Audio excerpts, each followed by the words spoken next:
dare I say, JJ, out of a first-round bye in the conference tournament, let alone on the wrong side of the bubble for the NCAA tournament. Good morning to you. Big day today for UNM basketball. It's the opening drive. Jeff Symbieta, JJ Buck, and DC. Glad you're with us this morning on 95.9 FM and AM 610, the Sports Animal. I don't want to overstate things. And JJ, I know I said last week, every game's a big game. You go to Wyoming, it's a big game because you can't afford to lose. But here we are with 7 games left on the schedule. Lobos, have fallen out of the rankings, which means more to some than others. But more so when you start looking at some of the mock brackets that the experts are doing, and they're starting to fall on the wrong side of the bubble. And with 2 of 3 losses, both of them at home, and now road games in Reno and in San Diego, and as bunch as the top of the standings are, you've got to get some road wins. You've got to get wins just to stay in the top 5 to avoid having to play on the first day of the conference tournament. I don't want to overhype this thing. And I know who's on the other side, and it's always big when you play Nevada and Steve Alford and Craig Neal. But this is a huge, huge night. It's the biggest game they've played all season. The next one's going to be the biggest when you're a bubble team. It's not overhyping it. It's the reality of the situation. This team is not comfortable. This team is not an NCAA tournament team right now. But this is the stretch of these are the games that you have to – now they need to erase those home losses, but then put something else on the resume. Huge week in Reno, in San Diego. At minimum, they have to find a way to split these games. Have to.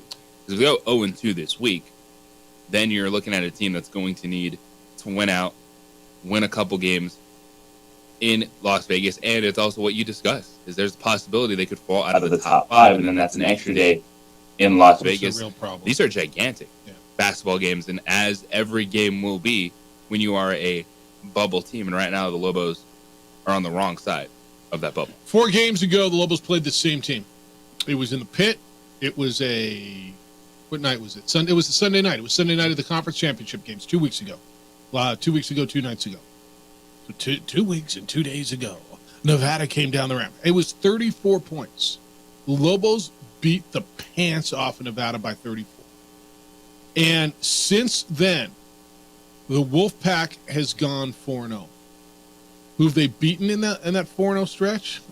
They've beaten some really, really good teams and done it on the road and done it impressively. They went home and beat San Jose State to get right. And then, JJ, they went at Logan. They went to Utah State and beat Utah State, who was undefeated up there. And then they came home and beat San Diego State. So since the Lobos blew Nevada out of the building, and I remember you and I sat here. We listened to Steve Alford after that game. And it was such a good, demeanored veteran coach, I thought. He said, we didn't play well. And he said, I remember he said, we're 16-5. It's not like we're 5-16. He says, we're having a very good year. These guys have fought and done a very good job. He said, we were bad tonight. It's that simple. We're not quitting tonight, and we're not playing. It's not like we're not playing the rest of the season. He said, we're 16-5. And I remember his demeanor like that around here. He hasn't changed. It's a veteran coach. He's seen a lot. Seasons are long. Fans react and swing on every play, every win, every loss, every call. And I thought that was a really good way for him to take it. He got paddled in the pit. He got screamed at, yelled at, heckled all night. And he got blued out by 34 points. And then they went back and they turned this thing around. And, JJ, we've seen, the difference in buildings. Lobos beat New Mexico State by 44 in the pit. Get a great play by Donovan Dent to win by 1 down in Las Cruces. Nevada's a different team, and Nevada's playing really well. This is, and by the way, it's really big for them too, right? It's not like it's just big for New Mexico. Nevada is sitting in 6th place, so they're a half game behind the Lobos, and the top 5 get a bye. They beat New Mexico tonight, and depending what else happens, well, somebody's going to lose San Diego State or Colorado State, but depending what happens in San Diego, Lobos may slip into that Wednesday game as of now. Yeah, all of this is snapshots of the moment. It's when we talk about bracketology, the projections, conference standings, it's a snapshot of now. And for New Mexico, this is a game that There's a lot of frustration from the fans about the backcourt and what they did offensively. They have to win this game with their defense. And when you look at just how UNLV was scoring at the rim, that's not all on Jamal Mashburn and Jalen House for missing baskets. When you look at Deaton Thomas going off, that's on the backcourt in a week that we were talking about Jalen House, and he was one of 15 players for National Defensive Player of the Year honor, and goes out there and has a game like that. We've seen the way you just discussed Nevada and their attitude and their mindset. Well, the Lobos have had that mindset. They haven't lost 2 games in a row this season. Yep. But now it's see what these guys are made of, because they did not look good at home. You can look at that game and say, oh, it was lost by 3, but it was the question we're asking. What do they do in tough games? What do they do in close games? Been asking that for a while, right? We don't have an answer yet. Well, we kind of do. We have the loss. We have the Boise State game and we have the UNLV game. I mean, right? They played 3 kind of tight games. They beat New Mexico State down the stretch, and they lost the 2 home games, right? You talked about the defense, and I know you sent me. You and I were across the building the other night. You sent me a text, and you were right. They've got a problem guarding the post. Nick Davidson is the player of the week in the Mountain West, 6'9" sophomore for Nevada that they will see tonight. He averaged last week 19.5 points and 7.5 rebounds. So when you talk about Nevada, you typically talk about Gerard Lucas and Keenan Blackshear, right, as their 2 best players. And then all of a sudden you say, wow, Davidson's playing really, really well, and he's playing well in the post. They have to defend the post tonight because he will eat them up if not. And they're playing 2 great post players this week, between Davidson and then what Jaden Ledee does for San Diego State. And we know they can do it because they've done it in both these matchups. It's going to be a tighter game. They're not blowing either of these teams out on their home floor this week. So the response, they've responded this season, but it's also, it's different when you go on the road in Laramie, which is a tough environment, bouncing back now against Nevada in Reno with San Diego State in San Diego. It's huge. And this is what you want, though. If you want to be a team with high expectations to be in a conference race, every game is going to be magnified, especially with what we're seeing right now with these top 6 teams, the way they play against each other. Yeah. There was one possession game that they played, and I don't know if you want to count this, and if you maybe you don't discount it. It was the 3rd game of the year. They beat UT Arlington, the Pit, 82-8. I mean, if you're looking back, look, I'm not going to tell you don't blow teams out. I think the question going in is how are they going to be able to beat one of these better teams on the road, and what are they going to do in close games? They have been winning games by big margins, and I'm not going to penalize them for that. I'm not going to say, hey, find a way to play close games, right? I mean, you're blowing teams out, you're winning big, but you look through it, JJ. I mean, as far as their games throughout the year, the UT Arlington game was. I mean, even if you look at single-digit games, right? That was a 2-point game.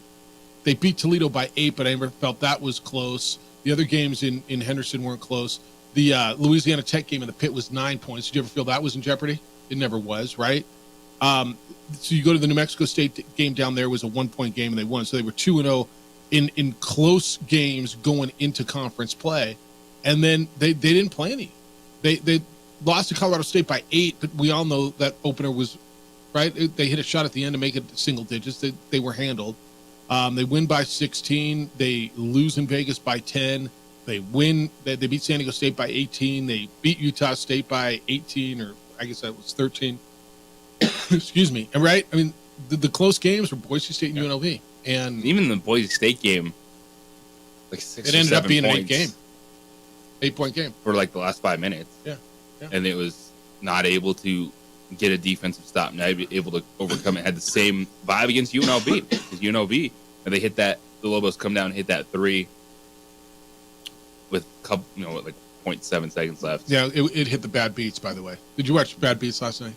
I mean, a phenomenal Bad Beats last night. Lobos hit it. That San Diego State Nevada game, which at the time my buddy was in Reno. Did you see that one, DC? So this was Friday night. And I got a good buddy who lives in Reno who enjoys hitting the sports book. He's the one. Did I ever tell you the Kentucky Derby bet? I've told it on the air. It's the worst betting story you will ever hear. I'm not going to burn it right now. I'll tell you in person. but I've told it on there. No, like 100%, not even bad beat. He got robbed of like $600,000. It was brutal. Anyway, San Diego State is down by JJ was 2, right? Yes. Luka, Davidson hits a shot with 12 seconds to go in overtime. Reno goes up by 2. San Diego State's getting 3.5 points on the road. So if you got San Diego State, you're feeling pretty good. They got the ball. They're going to take the last shot. Trammell takes a shot, misses it. Reno gets the rebound. Horn goes off, and they celebrate. They go back to the table, and they put .01 on the clock. And dude goes down the other side, hits 2 free throws with .01 to cover the spread. And my buddy's there like, whoo, because he laid the 3.5 and took Reno. It was as bad. He said it then, and it was basically Van Pelt's top game. It was brutal. They had 3 Mountain West games on there, by the way. Air Force covering, hitting 63 with a prayer, like just a throw up 3-pointer at the end with the buzzer to cover their number. Yeah, adding that .1 and then having it. It meant nothing, dude. There was no Wow. way San Diego State could win. They were going down .1. They can't. Nothing. There's no way. That is a bad beat. Oh, it was That's brutal. the worst. It It meant was- everything. It meant everything. It sure as hell. And I remember him text me, go, whoo, and I'm like, well, that game sucked. And he's like, you spelled awesome wrong. and he's like, how about that backdoor cover? I said, it's criminal. Because it was criminal. Yeah. All right. We got a lot to do. Kenny Thomas going to be here at 9 o'clock. We're going to go through this Lobo game and how important the stretch is. We'll kick it with Kenny coming up at 9 o'clock. And looking forward, I want your thoughts today, though, as we go through this on Lobo basketball and the urgency today. Are you feeling it, or are you kind of are you glazed over by the 19-5 record, which is really, really good, but they're 7-4 in league, and they're tied for second. If they lose tonight and Colorado State loses at San Diego State, the Lobos fall into 6th, JJ. 6th place. And 6th is out of that first round bye, and you're going to San Diego on Friday. It is really, really, really big. I tell you, typically games like this, the teams who need it the most tend to win. I'm not sure who needs it the most because Nevada's currently in that spot, and Nevada's playing better. So we'll see. And they got run out of the building here by 34. So what are your thoughts? I got a lot of Super Bowl rehash to do. We're going to get into the Kelsey stuff and the TV numbers and the Purdy contract and all that. When we come back, I'm going to ask you this question. I know I asked you this yesterday, and then I see some of the numbers here on the sheet, and we'll run this by Kenny Thomas.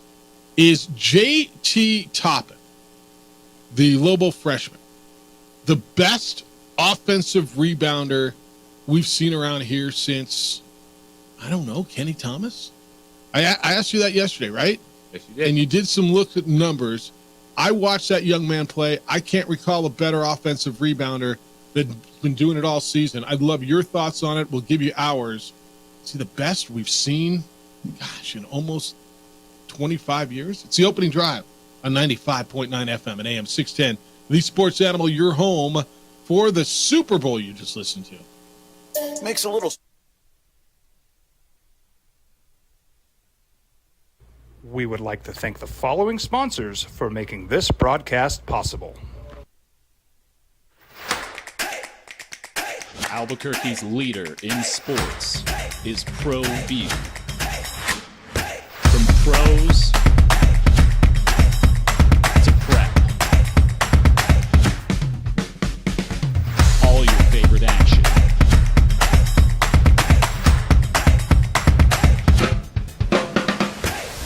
All your favorite talk shows.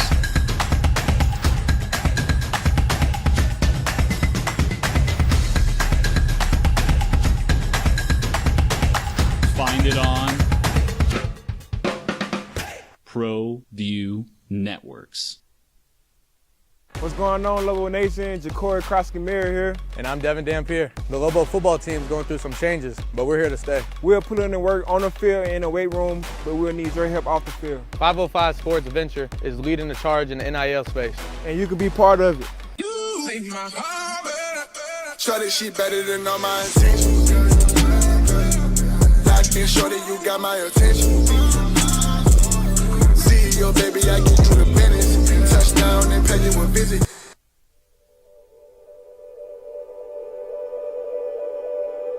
We aren't all born with the same opportunities.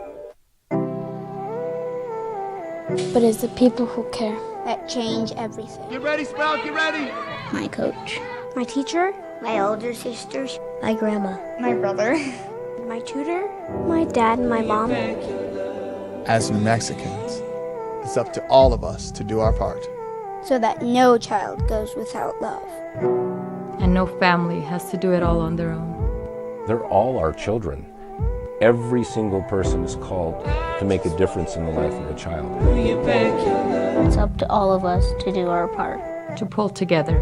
Pull together. Pull together. To make New Mexico the best place to be a kid.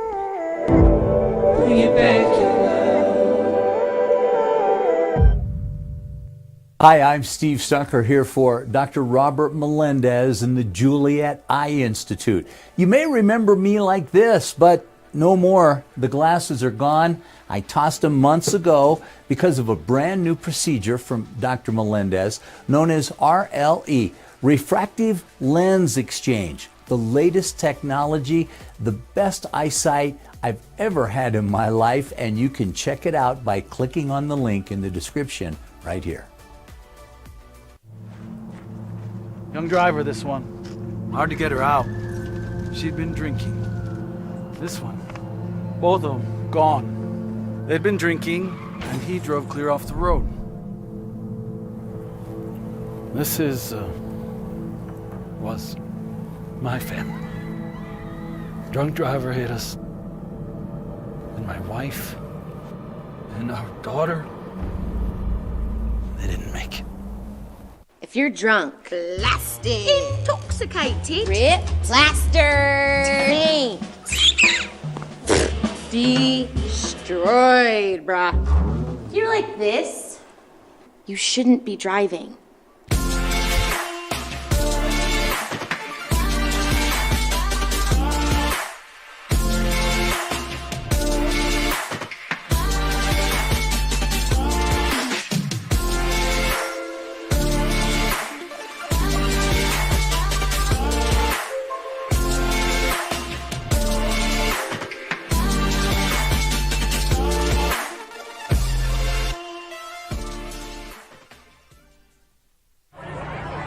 Hey, look, it's Dwight Goodman. This place is hot. Let's see if anyone needs my help. How about I drive you madman home, huh? I got this, Dwight. I'm the designated driver. Boom. Sweet. Does anyone need Dwight's help getting home tonight? No thanks, Romeo. I've got a taxi all lined up. Drive safe, Dwight. Boom. Boom. These days, it's important to know people and businesses you can trust. There's a lot of places where you can buy a vehicle, but there's only a few local dealerships where you'll find honest people who have your best interests in mind. And Fiesta Kia is one of them. We've been helping our neighbors save money and drive dependable cars for years, and we'd love to help you. With new Kias arriving daily, you'll love our selection and the peace of mind you'll get driving a Kia from Fiesta. So stop by and see us today at Fiesta Kia on Lomas, or just start driving now at fiestakia.com.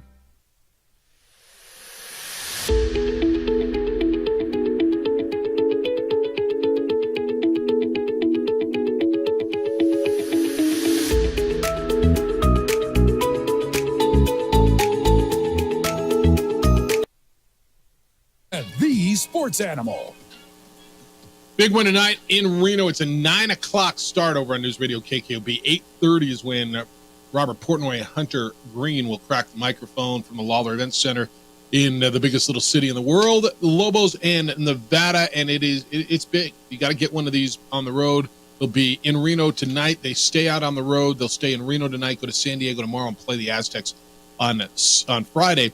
Aztecs get Colorado State at home tonight. It's another big one, 7 o'clock if you want to watch that, because there's two really big ones in the league tonight. All right, I asked you this question. I think did I ask you off the air yesterday? But I love what you did with it. As I'm watching Lobos against UNLV the other night, and watching JT Toppin, I think he had 6 rebounds the freshman day, offensively, 12 total. And I'm thinking, man, I don't know that I recall seeing a better offensive rebounder. And you get lost in the moment, right? And I'm really, really sensitive to my own recency biases, and I try not to buy into it. But I asked you yesterday, do you remember a better offensive rebounder? Is he the best offensive rebounder we've seen around here since Kenny Thomas? Right? And you did, so your initial thought was what? My initial thought was it's probably pretty close. Okay. Because when you think of some of the best rebounders over the last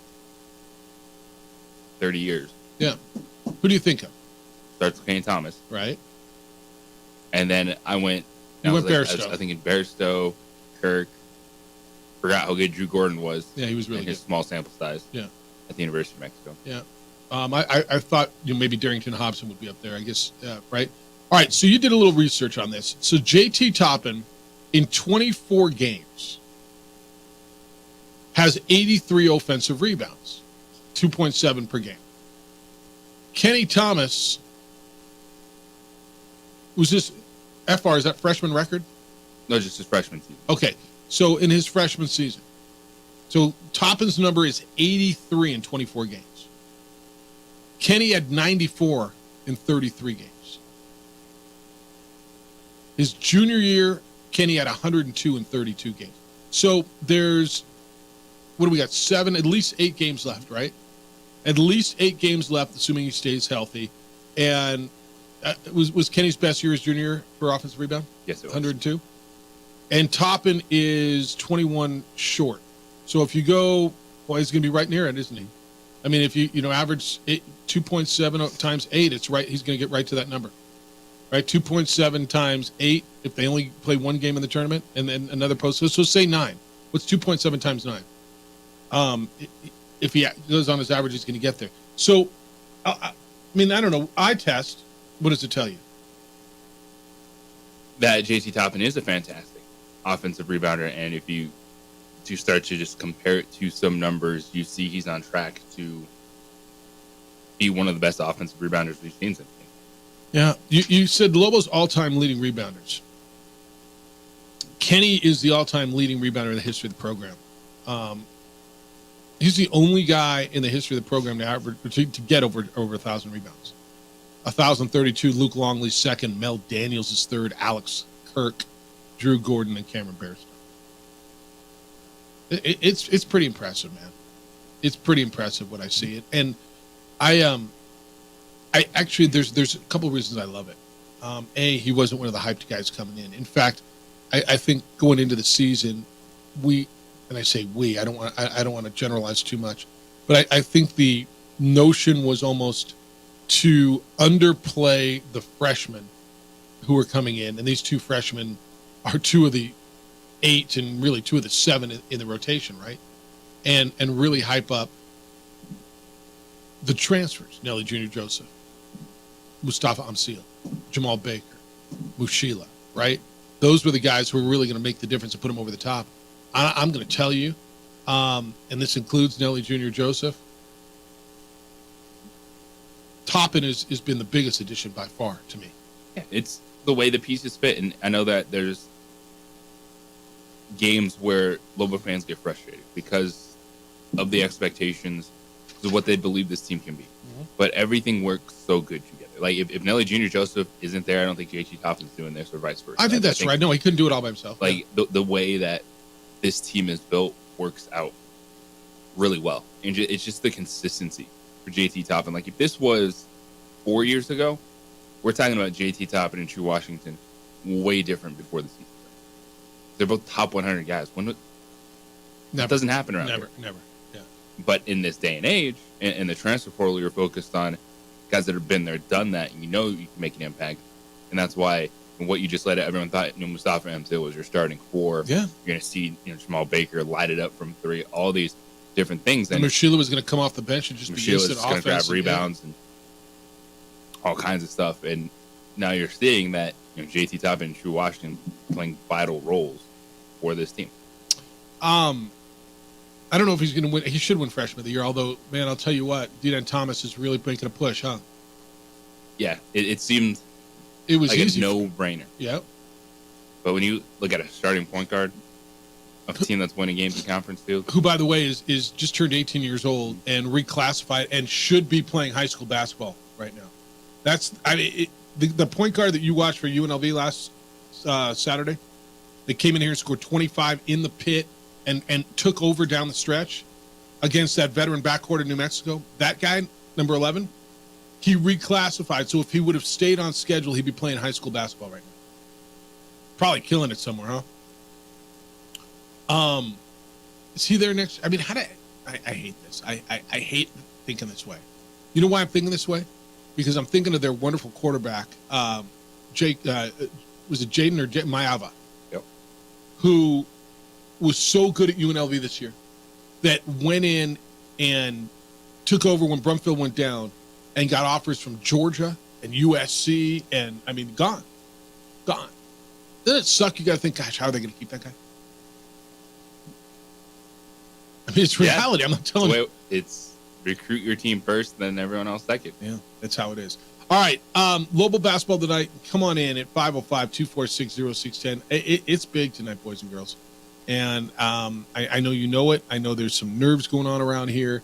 And it's as big a week as we've seen. Yeah, next week will be big, and the next week will be big. And that's how it is when, you get closer to the end and closer to what you want to be and lose two of the last three and the last two home games. Yes. That's the reality of it. Under pressure. Quite pressure. All right, when we come back, let's get some Super Bowl stuff. I don't think it's overreaction. I don't think it's analyzing to continue to have the conversation about the 49ers' decision to take the ball in overtime.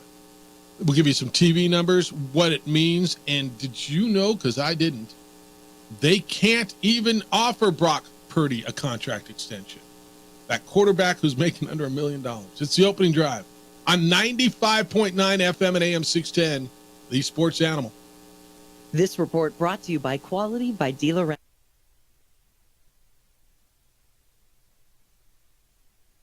We would like to thank the following sponsors for making this broadcast possible.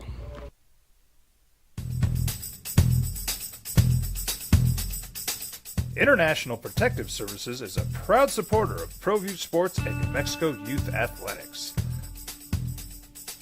IPS provides residential and commercial security services in the Albuquerque metro area.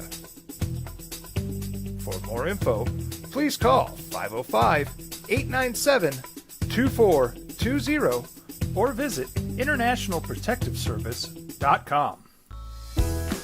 Hi, my name is Daniel Chavez, and this is my business partner, David Chavez.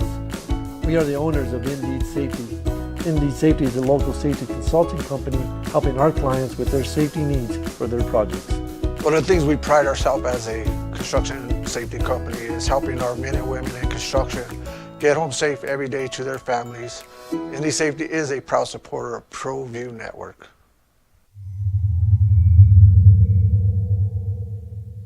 Hi, I'm Steve Stunker here for Dr. Robert Melendez and the Juliet Eye Institute.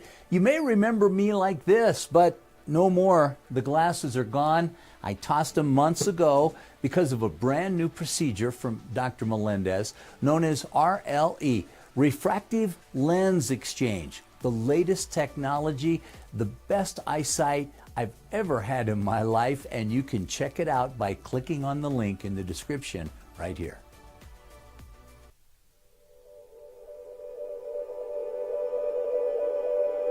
We aren't all born with the same opportunities. But it's the people who care that change everything. Get ready, Sprout, get ready! My coach. My teacher. My older sisters. My grandma. My brother. My tutor. My dad and my mom. As New Mexicans, it's up to all of us to do our part. So that no child goes without love. And no family has to do it all on their own. They're all our children. Every single person is called to make a difference in the life of a child. It's up to all of us to do our part. To pull together. Pull together. Pull together. To make New Mexico the best place to be a kid.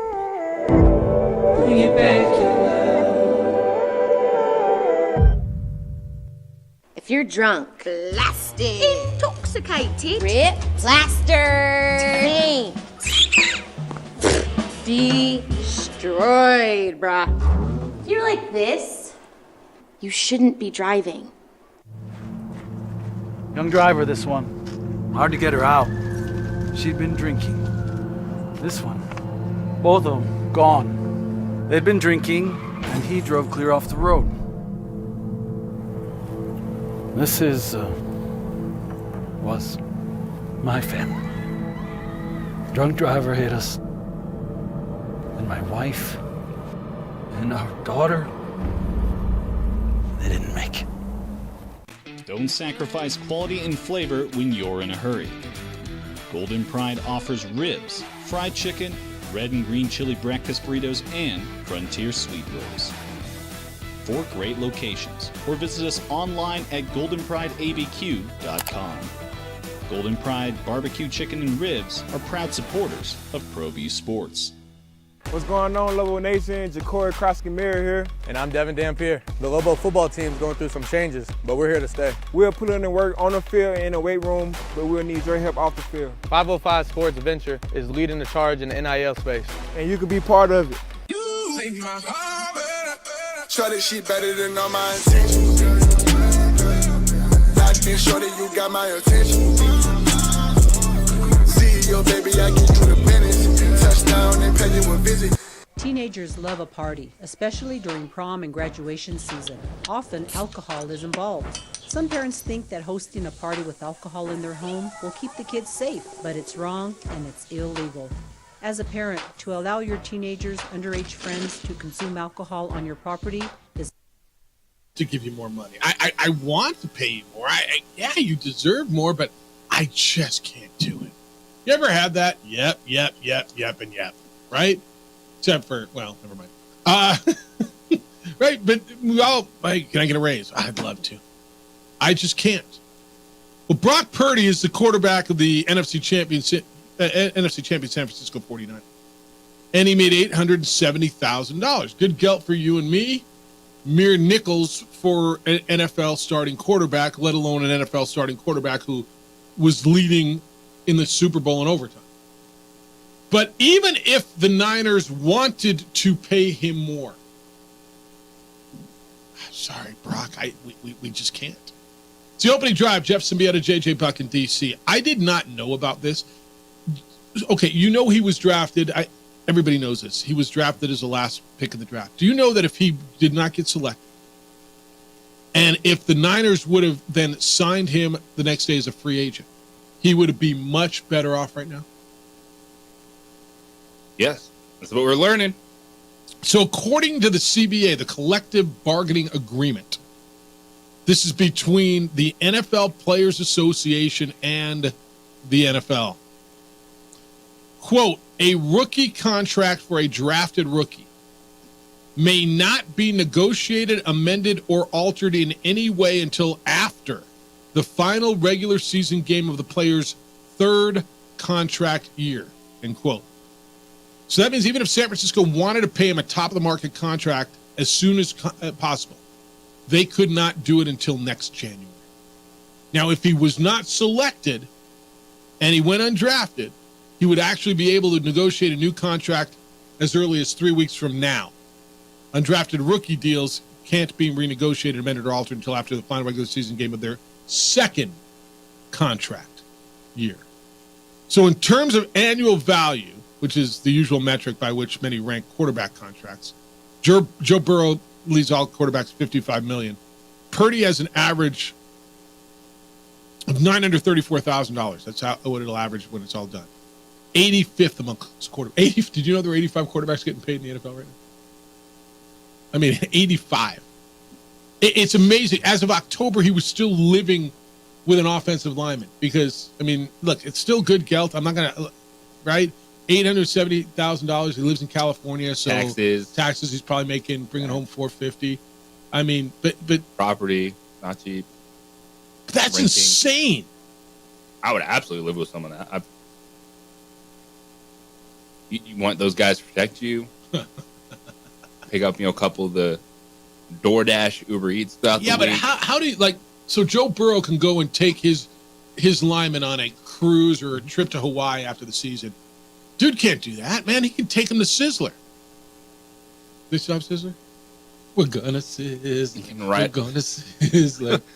write him some nice thank you cards. He could, right? He Like could a lollipop in it. have his girlfriend make, or he can make some nice crafts. No, honestly, you're a lineman for Justin Herbert, who can do nothing wrong and gets paid a lot of money and can win a playoff game, and he can take him to the Bahamas. This dude could barely go to the Bahamas himself. Isn't that insane? You wrote this down, and I did not know that. It's one of the things I learned about yesterday as well, in regards to the exact details of rookie contracts and when these players become eligible to negotiate a contract extension or a new contract on their rookie deal. The fact that it has 4 years as a last pick in the draft, pretty sizable deal. But that's also on the other side of it. If you don't make it, at least there's some money for you. Well, it's not guaranteed over a few years. It's not a guaranteed deal, right? The NFL deals aren't guaranteed. No, but it's like there's something there for you. Yeah. Like if you can hang on long enough. Yeah. But in that one, my thing, or I would go back and say, well, if I'm not getting guaranteed money, we need to look at when these deals can be negotiated. So that is yeah, stinks. A year from now, when they're negotiating his deal, does he get paid retroactively? Like, is there just a gigantic, obscene, out of line bonus? No, there isn't. Because it's still advantage San Francisco. It's obviously advantage San Francisco, and yet he just took him to the Super Bowl. And that is why 49ers feeling good, because they're just like, we got one more year of pick this. of this deal. Let's go. Yeah, we got one Still more got year of this before we got to pay a quarterback. Yeah, and they can go out and load up. Next year's got to be their year, right? How do you feel about the Niners going into next year? I mean, how do you not feel good about them? I know they've just lost the Super Bowl and all that, but I mean, I feel better about them than the Rams or anybody else in that division. I have no idea what Seattle's going to be. None. And I'm not worried about Arizona. So you figure they win the division. Everybody's loving the Lions, and everybody should love the Lions. But, I mean, they were winning the Super Bowl in overtime against Kansas City. I don't see a Philadelphia-like fallout for San Francisco. But I think they're going to be right back in the Super Bowl. Don't feel that, because that is really hard to do. Yep. There's one person I feel that way right now, and that's Patrick Mahomes. About being able to just I don't know, get man. right Justin back Herbert's there. in that division. Justin Herbert is in that division. He has a real life coach. So I'm Yeah. excited to see what he Yeah. does with the real NFL coaching now. Yeah. Because you can't sit here and I like Brandon Staley knew what the heck he was doing. It's a team that I don't think we're gonna look at them and go, man, they played like the worst team in football for a month, like we did Philadelphia. They're gonna be a contender. But we didn't see Philadelphia falling off that either. There's no way. but Right? And even when they were 10-1, we didn't. I mean, there was no indication. No, nobody, right? No, but that's what I'm saying. I don't think this team is just going to collapse in on itself at some point. I agree with that. You know, it was crazy when they lost 3 in a row. We're all like, what's going on? Then they completely righted the ship. I mean, the Philadelphia thing was they were cruising at 10-1. Yeah, they were winning close games, but good teams win close games. It's the NFL. There's a lot of close games. And getting to the Super Bowl too actually gives you an advantage, because all the head coaching positions, most of the coordinator stuff, filled. They didn't lose anyone big off their staff. Yeah, they didn't. Wilkes stays on. Yeah.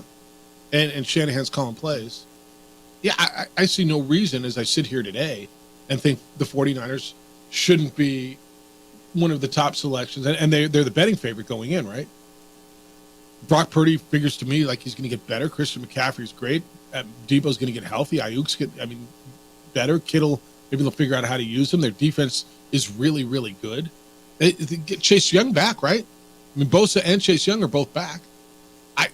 And they got money to spend because their quarterback's going to cost them less than $1 million, which is insanity. Insanity. All right, you watched the Super Bowl. I love the numbers. So the 123.4 million viewer average, which is insane. 123.4 million viewers were watching it at any time. It's the most watched program in television history. It's all because of Taylor Swift. All the Swifties. I'm kidding. They say, and it's all hocus pocus. Ratings to me are all hocus pocus anyway. I mean, radio, television, whatever. They get a sample size and they say it. But the 202.4 million viewers watch at least part of the game. Makes it the highest unduplicated total audience in history, 10% up from last year. There's 325 million people in this country. Well, plus people coming over every day. I think they say the number's 380 right now. But yeah, that makes a lot of sense. But this is more than half the people in the country watch one event.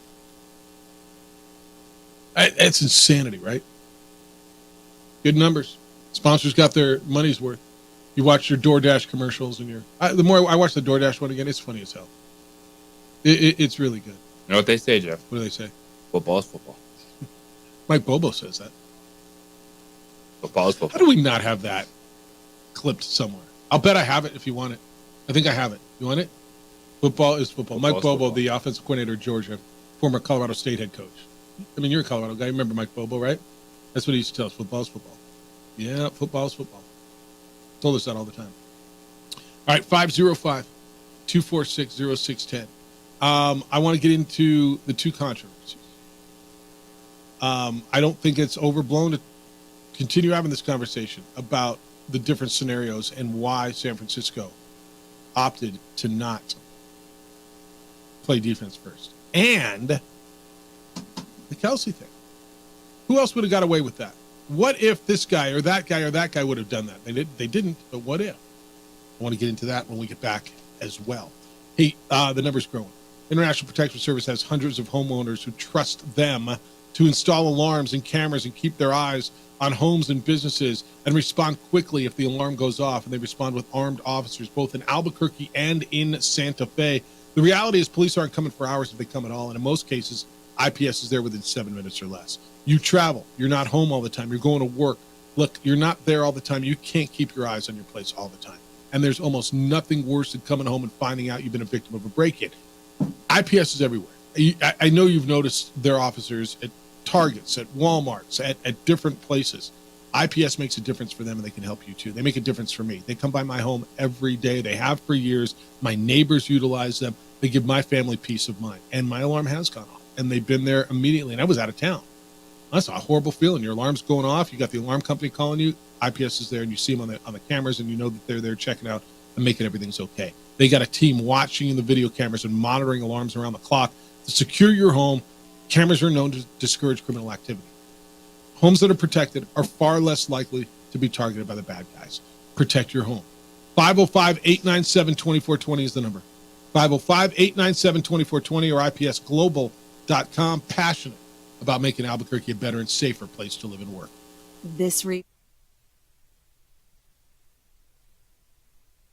We would like to thank the following sponsors for making this broadcast possible.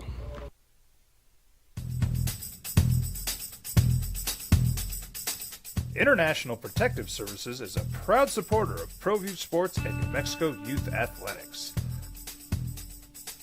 IPS provides residential and commercial security services in the Albuquerque metro area. For more info, please call 505-897-2420 or visit internationalprotectiveservice.com.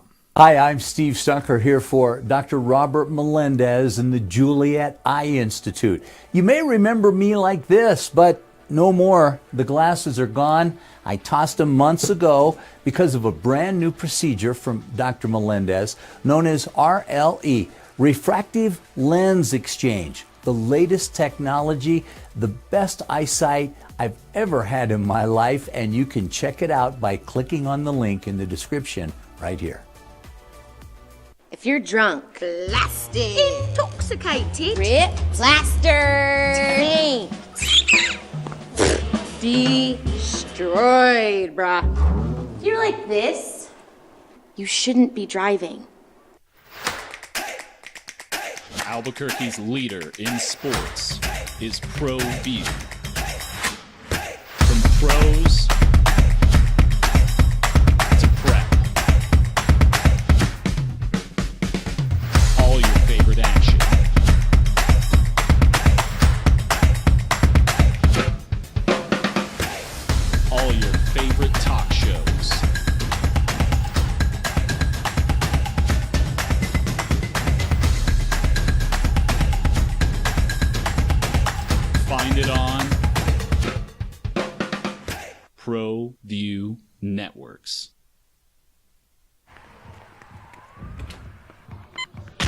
These are more than just the sounds of a safe place to go after school. These are the sounds of interest being ignited and of mentors making an impact. At Boys and Girls Clubs, we don't do just one thing. We do whatever it takes to meet the needs of every kid who comes through those doors. Because whatever it takes is what it takes to build great futures. Great futures start here.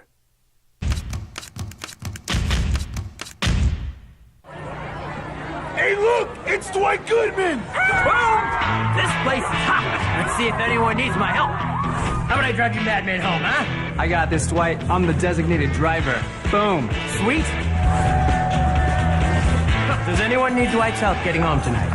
No thanks, Romeo. I've got a taxi all lined up. Drive safe, Dwight. Boom! Boom! What's going on, Lobo Nation? Ja'Cory Cross-Camara here. And I'm Devin Dampier. The Lobo football team's going through some changes, but we're here to stay. We'll put in the work on the field and in the weight room, but we'll need your help off the field. 505 Sports Venture is leading the charge in the NIL space. And you can be part of it. Shorty, she better than all my intentions. Locked in, shorty, you got my attention. CEO, baby, I get you the business. Touchdown and pay you a visit. Well, I'm going to the frontier, walking to the cashier, order up a root beer and a number one. Cover it with green stuff, one scoop is not enough. Find a booth is real tough, back by the Duke. Meet my family, meet my friends in the quirkiest restaurant I have ever been. All of Albuquerque's favorite spot, it's the Frontier Restaurant. The Frontier Restaurant is a proud supporter of ProView Networks. Don't sacrifice quality and flavor when you're in a hurry. Golden Pride offers ribs, fried chicken, red and green chili breakfast burritos, and Frontier sweet rolls. 4 great locations, or visit us online at goldenprideabq.com. Golden Pride Barbecue Chicken and Ribs are proud supporters of ProView Sports. I said, boy, this is kind of funny to me. I said tonight's Lobo game is as big as there is this year. And I laid things out, and I said they're in, like, the reality is, JJ, if they lose tonight and if they and Colorado State wins, they slip to 6th, right? And that's just the reality. I'm not making anything up. I'm not salivating, as this will say to me. And the reality is that the national guys, Joe Lunardi, VSPN, his bracket just came out today. He's got New Mexico still last 4 in. New Mexico, Ole Miss, Nevada, and Utah. So I would assume whoever loses tonight is going to fall on the other side of his bubble. Jerry Palm's bracket came out yesterday. He has New Mexico as the last team out, right? I got on the text line, 505-246-0610. And Mud, with all due respect, this text is a joke. But it says, Mud says, calm down, jibber jabber Jeff. You sound like you are salivating over Lobo losses. The Lobos will show up tonight and Friday. A lot of real media people around the country see something you wannabes don't. What are they seeing different than we see, Mud? Lunardi's got him on the bubble as last 4 in. Palm's got him first team out. What are we saying that they see? Well, it's because that, John Rothstein has tweeted that this is a team that could go far in March. They're terrific, man. John Fanta before the season had him as a Final Four team, so that's the gospel. Well, those guys said this. Yeah, and they were where right. They're going, and they were right if they get in, as opposed to we're just talking about the moment in time. Yeah. No, those guys want are to sit right. here and act like nothing happened, like this team didn't get shredded at home in back-to-back games, didn't let Max Rice score 35 points, Deaton Thomas 25 points, have no effort in the paint. Like, those are things that happen in the moment. Mud, I'll read it because you sent it, but with all due respect, you're a clown. Like if first of all, salivating over Lobos, I'm giving you facts. I'm not glad they're losing. It's way more fun to cover teams that are winning it, and no, you're flat out wrong. What I told you, what we laid out, isn't something us wannabes don't see. You're right. I agree with Rothstein. I think if they get in, they can make a lot of noise. But as of right now, they got to win some games to get in. If you think I'm wrong, go ahead and watch. I hope they don't lose these 2 games. I don't think they will. I think they're going to win a game this week. But if we're sitting here on Monday morning and they lost these 2 and have lost 4 of their last 5 and 2 of them were at home, I'm not making stuff up, Mud, and I'm not jibber jabbering, and we're not seeing something the national media is seeing. It's going to be a reality that I know you don't want to see, and I hope it doesn't come to fruition. But it's just a clown. Well, part of it too is when you're looking at the Lobos' resume right now, the reality is these were the games they were leaning on. Was conference play to build their resume. Well, and to not lose at home to UNLV, certainly, and not to Boise State. And what hurts that much more is, well, now that opportunity to split with UNLV's gone. They just swept you. You can hold out hope because, well, you get Boise State one more time and you get to go to their place and try to get a quad 1 win just like they did when they came into the pit. But as you get later in the season, the next game, the opportunity shrinks for a team that's on the bubble, and these games are going to be magnified. Can they go out there and win 1 or 2 of these games? Yes, this team has that ceiling. But the frustrating thing for the Lobos is you can look around, and there's teams losing all over the country. That's and right. this thing is moving. It's day-to-day snapshots. That's right. Teams are losing. Teams are improving. It's the whole point of why there's bracketology, resumes, and people cover this stuff. But it's the Lobos, it's magnified because they don't have that one thing to fall back on.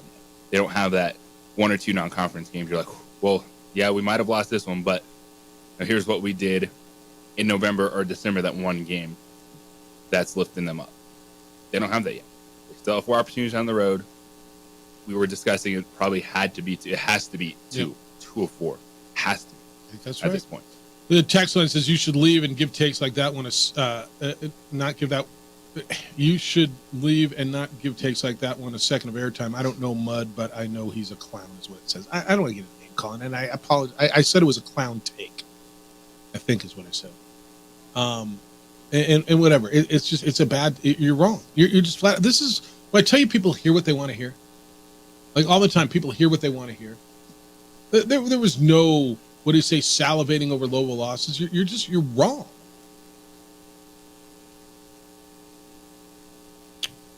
You want to be. It's cute though. You are cute.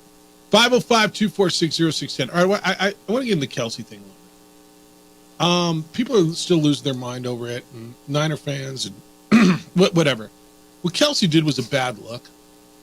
I'm hearing he should be suspended for half a season. He should be fined. He should be. I've heard everything. What if? And I'm just thinking of other emotional players. What if Odell Beckham, Terrell Owens, Stephon Diggs would have bumped into their coach and almost knocked him over? It was suspended for a whole season. Tom Brady yells at guys all the time. Oh, he's fiery, right? It was always it's not uncommon. I mean, Mahomes and Rashee Rice got into it. Nobody had a problem with that because it never got physical, right? Because he almost did knock that man off his pins, which would have been something. I watched it. I guess I wasn't as appalled as everybody. I'm like, wow, that's a bad look. But you've got everyone coming out from people who are saying he's going to beat his woman, like literally. You've heard it. I mean, I know you have. Pick it. Your office isn't the same as an NFL office. If the two of those grown men are okay with it, I guess I'm okay with it. But who else would we have totally different reactions? And I say we, the public, if it was someone else. Well, you have to understand, did you just say that was the most watched Super Bowl ever? I did say that, yeah. And so you're going to have a large amount of opinions from people that was the first football game they watched all season. Yeah, that was what they saw. I think that's right. They're like, wait, this is what they do in the NFL? You're allowed to do that? It's okay to beat the hell out of each other between the lines, but you can do it outside the lines too? So there's a lot of that coming down. Yep. There's the celebrity status of it, It's part of entertainment culture, whether you like it or not. There's shows dedicated to it. There's people that talk about it every single day. Yep. Celebrity lifestyles, what they're doing, and it's the biggest celebrity there is, Taylor Swift and Travis Kelce. So, you know how we talk about quarterbacks? And we felt at times, man, maybe we overanalyze this. Maybe we're thinking about this a little bit too much.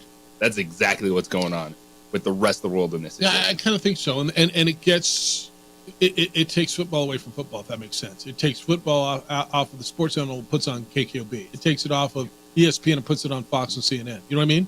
It just does. Now, this is also the classic winning cures all.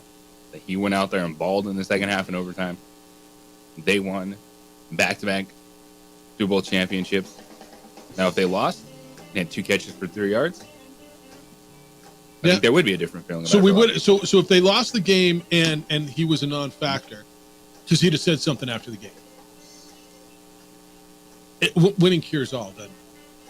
I Red Zone at 8:15. You down with that? We'll do Red Zone at 8:15. When we come back, we will get into it. Should they have said they can have the ball? It's the opening drive on 95.9 FM and AM 610, the Sports Animal.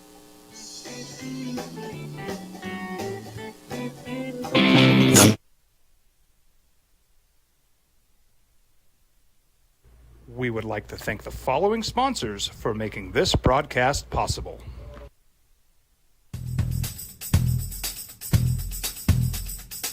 International Protective Services is a proud supporter of ProView Sports and New Mexico Youth Athletics. IPS provides residential and commercial security services in the Albuquerque metro area. For more info, please call 505-897-2420 or visit internationalprotectiveservice.com.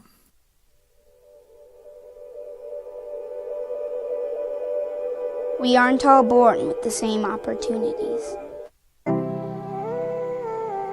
But it's the people who care that change everything. Get ready, Sprout, get ready! My coach, my teacher, my older sisters, my grandma, my brother, my tutor, my dad, and my mom. As New Mexicans, it's up to all of us to do our part.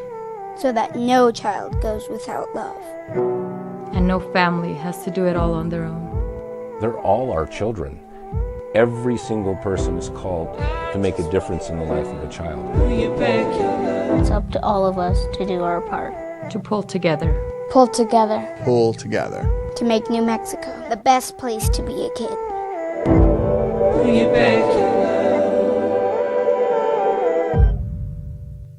Teenagers love a party, especially during prom and graduation season. Often, alcohol is involved. Some parents think that hosting a party with alcohol in their home will keep the kids safe, but it's wrong and it's illegal.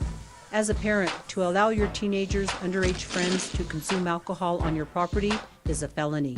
Parents who host lose the most. Don't be a party to teenage drinking. This is a program of the Drug Free Action Alliance. For more information, go to burnco.gov/do-not-host.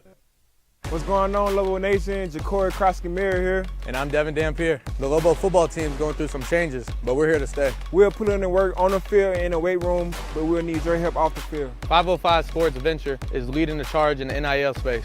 And you can be part of it. Try this shit better than all my intentions. Like this shorty, you got my attention. See your baby, I get you the business. Touchdown and pay you a visit. Young driver, this one. Hard to get her out.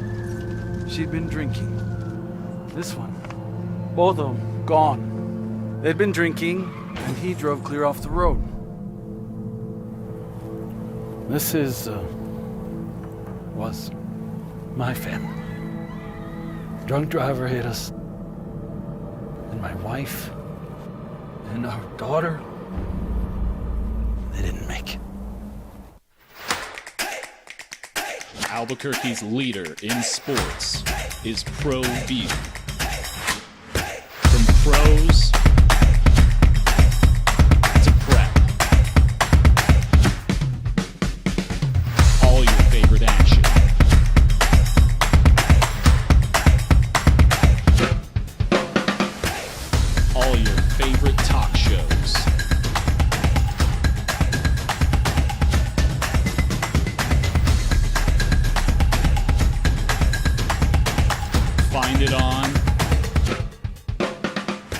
ProView Networks. We would like to thank the following sponsors for making this broadcast possible. What's going on, Lobo Nation? Ja'Cory Krosky-Miller here. And I'm Devin Dampier. The Lobo football team is going through some changes, but we're here to stay. We'll put in the work on the field and in the weight room, but we'll need your help off the field. 505 Sports Venture is leading the charge in the NIL space. And you can be part of it. Shorty, she better than all my intentions. Locked in, shorty, you got my attention. CEO, baby, I get you the business. Touchdown and pay you a visit. Tom's going to be here in an hour. We'll talk about that. Where they are in the brackets. Lunardi's got a new one out as of yesterday. And ESPN's Joe Lunardi has the Lobos the last four in. They would play in his bracket Ole Miss. Nevada's against Utah in the first four in Dayton. Jerry Palms came out and the Lobos were the first team out. And so they're like literally right there. Yeah, they're right there. And that even the national guys. Life on the bubble. Yeah, look at that. So that's a big one tonight at Nevada.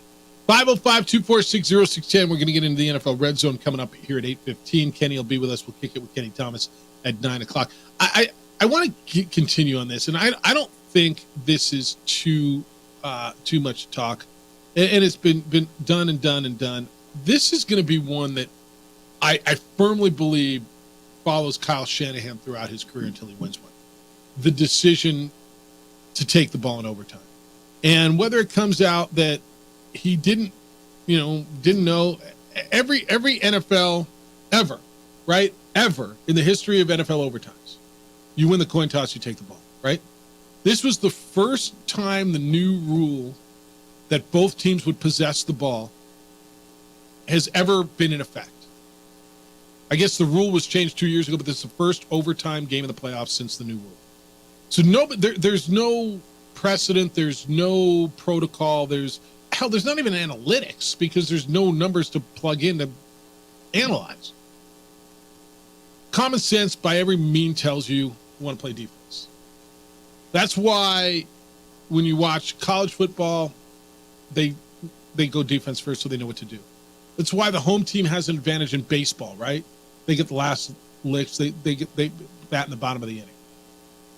It was the wrong decision. And we can sit here, and if you're a Niner fan or if you're Kyle Shanahan, you can defend that we wanted it third. What that's saying is I have no confidence in my defense. And by the way, my defense had held Patrick Mahomes to 19 points through 4 quarters of football, and 7 of those points were basically gifted to him on the muff punt when they got the ball at the 11-yard line or 12-yard line, whatever it was, right?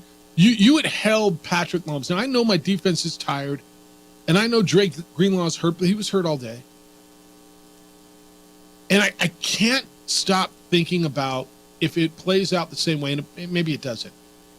But when Kansas City on that winning drive had 4th and 1 at their own 20, I guess it would be the 34-yard line, would they have punted? That was the Mahomes play where he kept it around the right side and ran for the first down. That's the moment where would that have been different? Would Andy Reid in overtime in his own territory? If you don't get it, you lost the Super Bowl. You're giving the ball in field goal territory. It was every way I look at it, and I hear if you get it third, it makes sense if you get it third. But they were never getting to a third. And Kansas City is said, and I firmly believe them, that if the Niners scored a touchdown and they came down and scored a touchdown, they would have gone for 2 to either win or lose. And I absolutely believe them, don't you? Yes. So there was never going to be a third possession.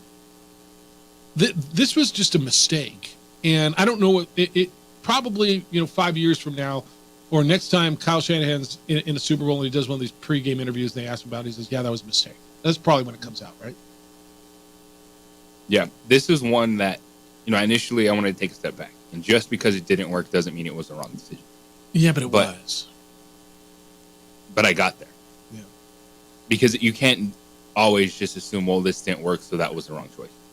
But hearing Kyle Shanahan describe why he made the decision is what I was off about it from. Is playing for a third possession. That's not guaranteed. You're guaranteed 2. 2 possessions. Yeah. in postseason overtime football now. Doesn't matter if you score a touchdown, the other team gets a chance to match it. And you know you're guaranteed two things, not that third. So why am I worried about something that is not a guarantee in a game and thinking, oh, that's where I want to have my advantage? No, you want to have your advantage knowing what you need to do. And so hearing his thought process after the game, that's when it came in Monday morning, and I'm like, yeah, that was not the right decision. Yeah, I agree with you. Let me take care of what's guaranteed and not what might happen, right? And what's guaranteed is 2 possessions. And again, for those of you who are kind of still caught on it, I don't really get it. And if you decide to take the ball, as the Niners did, you go down and you either kick the field goal or you don't score or whatever. Whoever gets the ball second knows what they have to do. And in this case, San Francisco kicked the field goal. So the Chiefs knew they either had to, A, kick the field goal to extend the game, and then it would turn into sudden death. Next team who scores wins. Or go down and score a touchdown and win the game. And so what's the difference? What's the fourth down we're talking about? Well, if the Chiefs got the ball first and we're facing 4th down and 1 at their own 34-yard line,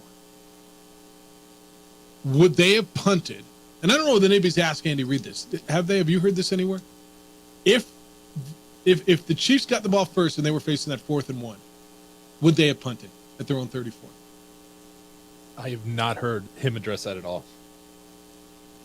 I do wonder what he would do in that situation because, I mean, situationally, I don't feel like he would have, but... Well, I mean, you give the ball back, then they kick a field goal, you lose the Super Bowl. He was trusting his defense, so that's kind of why I was thinking. He was, and his defense, just on the last possession, San Francisco came down and kicked a field goal, right? The defenses were really good, and that's where I look at Shanahan, I'm like, your defense was so good all day. Now, yeah, Mahomes in that moment came down and beat you, stuck it down your neck. But there's no way, JJ, I'm with you, there's no way I can look at this and I can justify it, and I listen to it, is other than, well, it was a mistake. And in this case, yeah, people make mistakes. In this case, it was a monumental, potentially championship costing mistake. Now, how does it play? I don't know. What happens? What do the Chiefs do? I don't know. Because you could go down, score a touchdown. They come down, score two-point conversion. Yeah, I don't know how it plays out. Like you have to make a defensive play at some point to win that game. I'm going to guess nobody makes that mistake again. But it's I'm thinking about something that's not guaranteed versus what's guaranteed, which threw me off of the Kyle Shanahan decision in overtime. Yeah. I don't know. Is there any way in your mind you justify this whole thing when you listen to him and you hear, well, it was about the 3rd possession, and other than you made a mistake?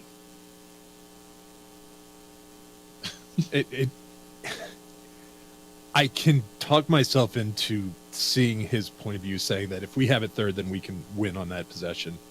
I just don't agree with it. 3rd still hasn't happened and the game's over. I'm just saying, 3rd. I'm still waiting for the 3rd possession. Yeah, and there's no guarantee, obviously. It didn't happen. So, and that's why I say it's. How do you not control what you can control and worry about what might happen later? That's a mistake.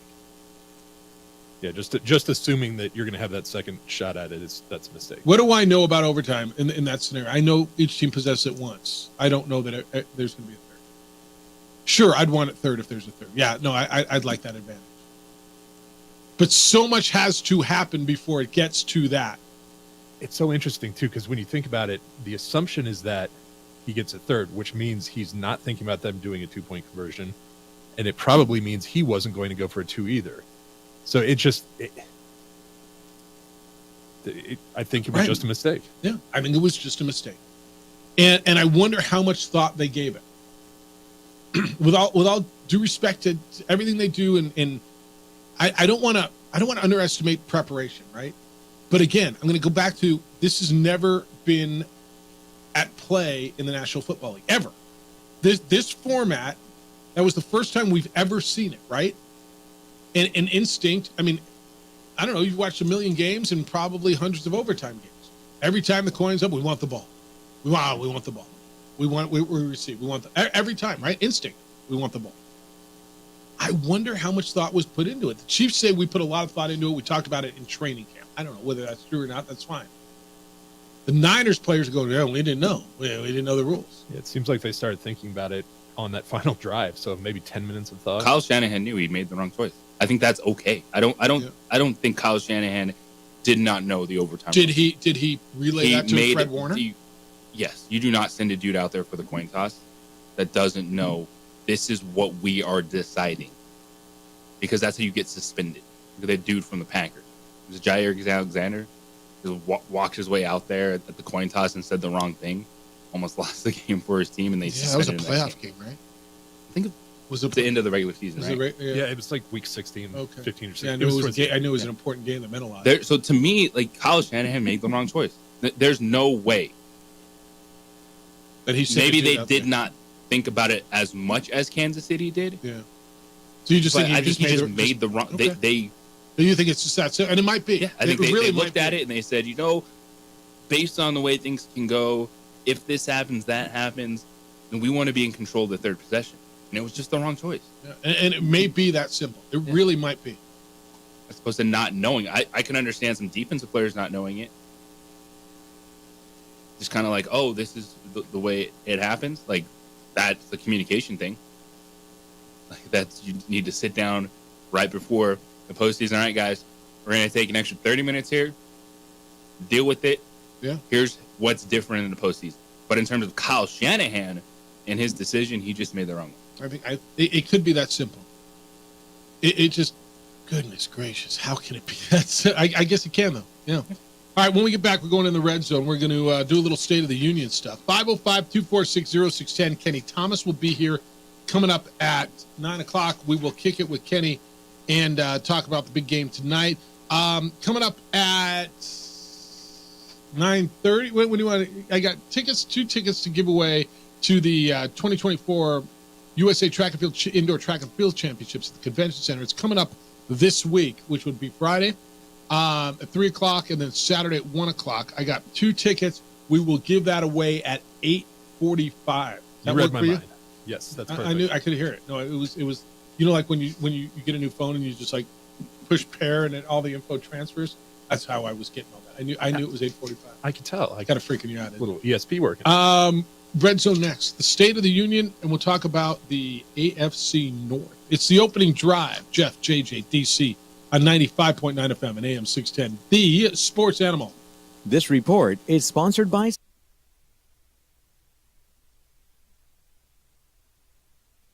We would like to thank the following sponsors for making this broadcast possible.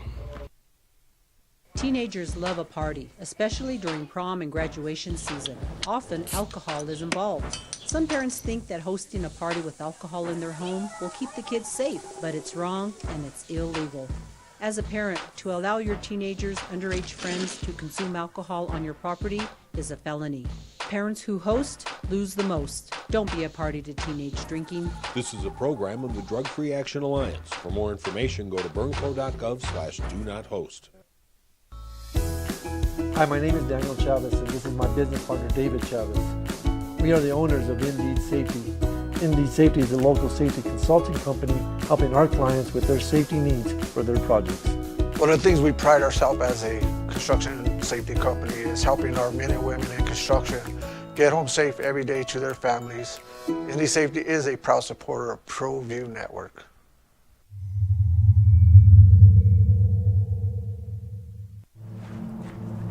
Young driver, this one. Hard to get her out. She'd been drinking. This one. Both of them gone. They'd been drinking, and he drove clear off the road. This was my family.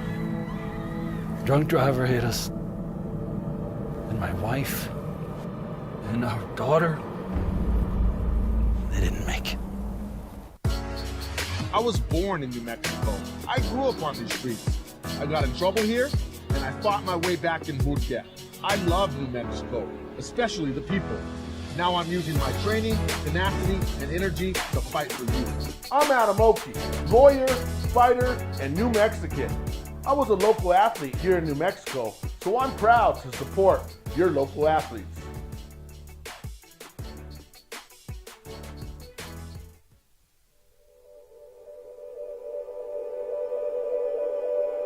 We aren't all born with the same opportunities. But it's the people who care that change everything. Get ready, Sprout, get ready! My coach, my teacher, my older sisters, my grandma, my brother, my tutor, my dad, and my mom. As New Mexicans, it's up to all of us to do our part. So that no child goes without love. And no family has to do it all on their own. They're all our children. Every single person is called to make a difference in the life of a child. It's up to all of us to do our part. To pull together. Pull together. Pull together. To make New Mexico the best place to be a kid.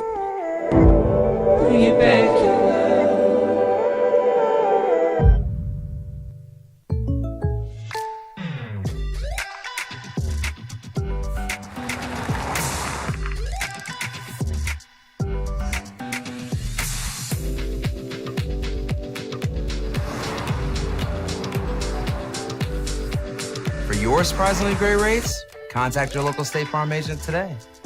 If you want the real deal, call State Farm agent Marty Size in Albuquerque today. Like a good neighbor, State Farm is there. Hey, look! It's Dwight Goodman! Boom! This place is hot. Let's see if anyone needs my help. How about I drive you madman home, huh? I got this, Dwight. I'm the designated driver. Boom. Sweet. Does anyone need Dwight's help getting home tonight? No thanks, Romeo. I've got a taxi all lined up. Drive safe, Dwight. Boom! Boom!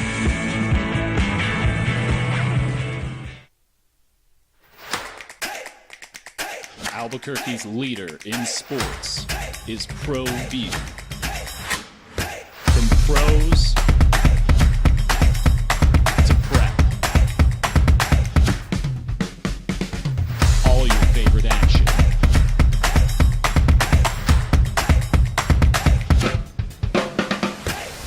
All your favorite talk shows.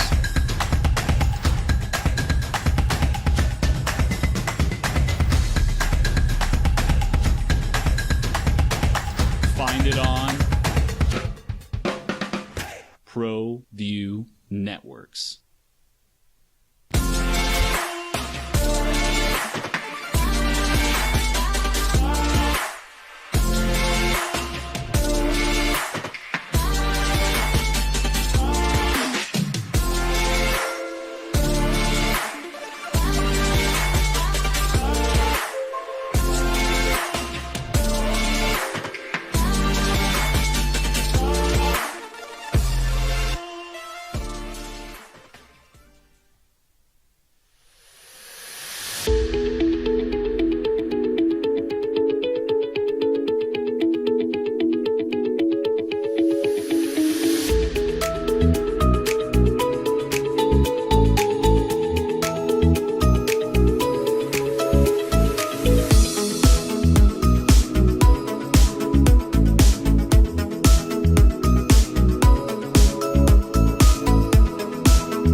And it was too early for somebody because they were coming back from a meeting in northern New Mexico and they couldn't catch it and they wanted the late game and this is too late because you got to get like this is what it is, man. Time, I mean, you let them know what time it works for you and let's see if they can tip off. Is it frustrating that every game isn't Thursday and Saturday at 7:30 or 7 o'clock? Like, sure. It's not hard to find. It's not hard to know where they are. Every game, except for the Wyoming game, was on one of the two networks, CBS Sportsnet, or Fox, or CBS. That was on the Mountain West Network. Every game's televised. It's televised live. And, yeah, there's different times, and that's just part of, I mean, it's just the way it is now. Every single program is different. There isn't just every Thursday and every Saturday at 7 o'clock. It's just not the way it is. All right, you want to do, and is it imperfect? I imagine. All right, let's do NFL Red Zone. Let's get into it. How much you want to make a bet I can throw a football over the mountains? Are you crazy? I'm saying you're a football player. Oh, yeah. I'm going to Tom Brady this game. You're in the Red Zone with Jeff Symbieta and JJ Bach. Let's go, baby! It's first and goal. All right. Well, here we are, starting a new season. So let's just check in with the teams. Starting a new season. Didn't we just end? Yeah, well, that's one day. That's all it takes, right? So no days off. No days off. More days off. More days. Oh, JJ for president. JJ for president. See, yeah, you need to fix this. So over the next 2 weeks, we're going to go and take a trip around the league to take a deep dive into the current state of each team. We're going to look at all the coaches, players, injuries, areas of needs, and all the significant off-season stories to follow. So let's start off with the 13-4 Baltimore Ravens. Gosh, you give me so much info. I'm not even sure what I'm looking at. Like, where's available cap space? And all right. So what do you want? You're asking to look at coaches, players, injuries, areas of need. I mean, they're good. They got a great coach, I think. They got an MVP guy at quarterback. What do they need? JJ, if they had a guy that is their go-to running back, it feels to me like they've addressed the biggest issue that they've had offensively over the years, which is who's their go-to receiver outside of Mark Andrews. I think they found Zay Flowers, right? And so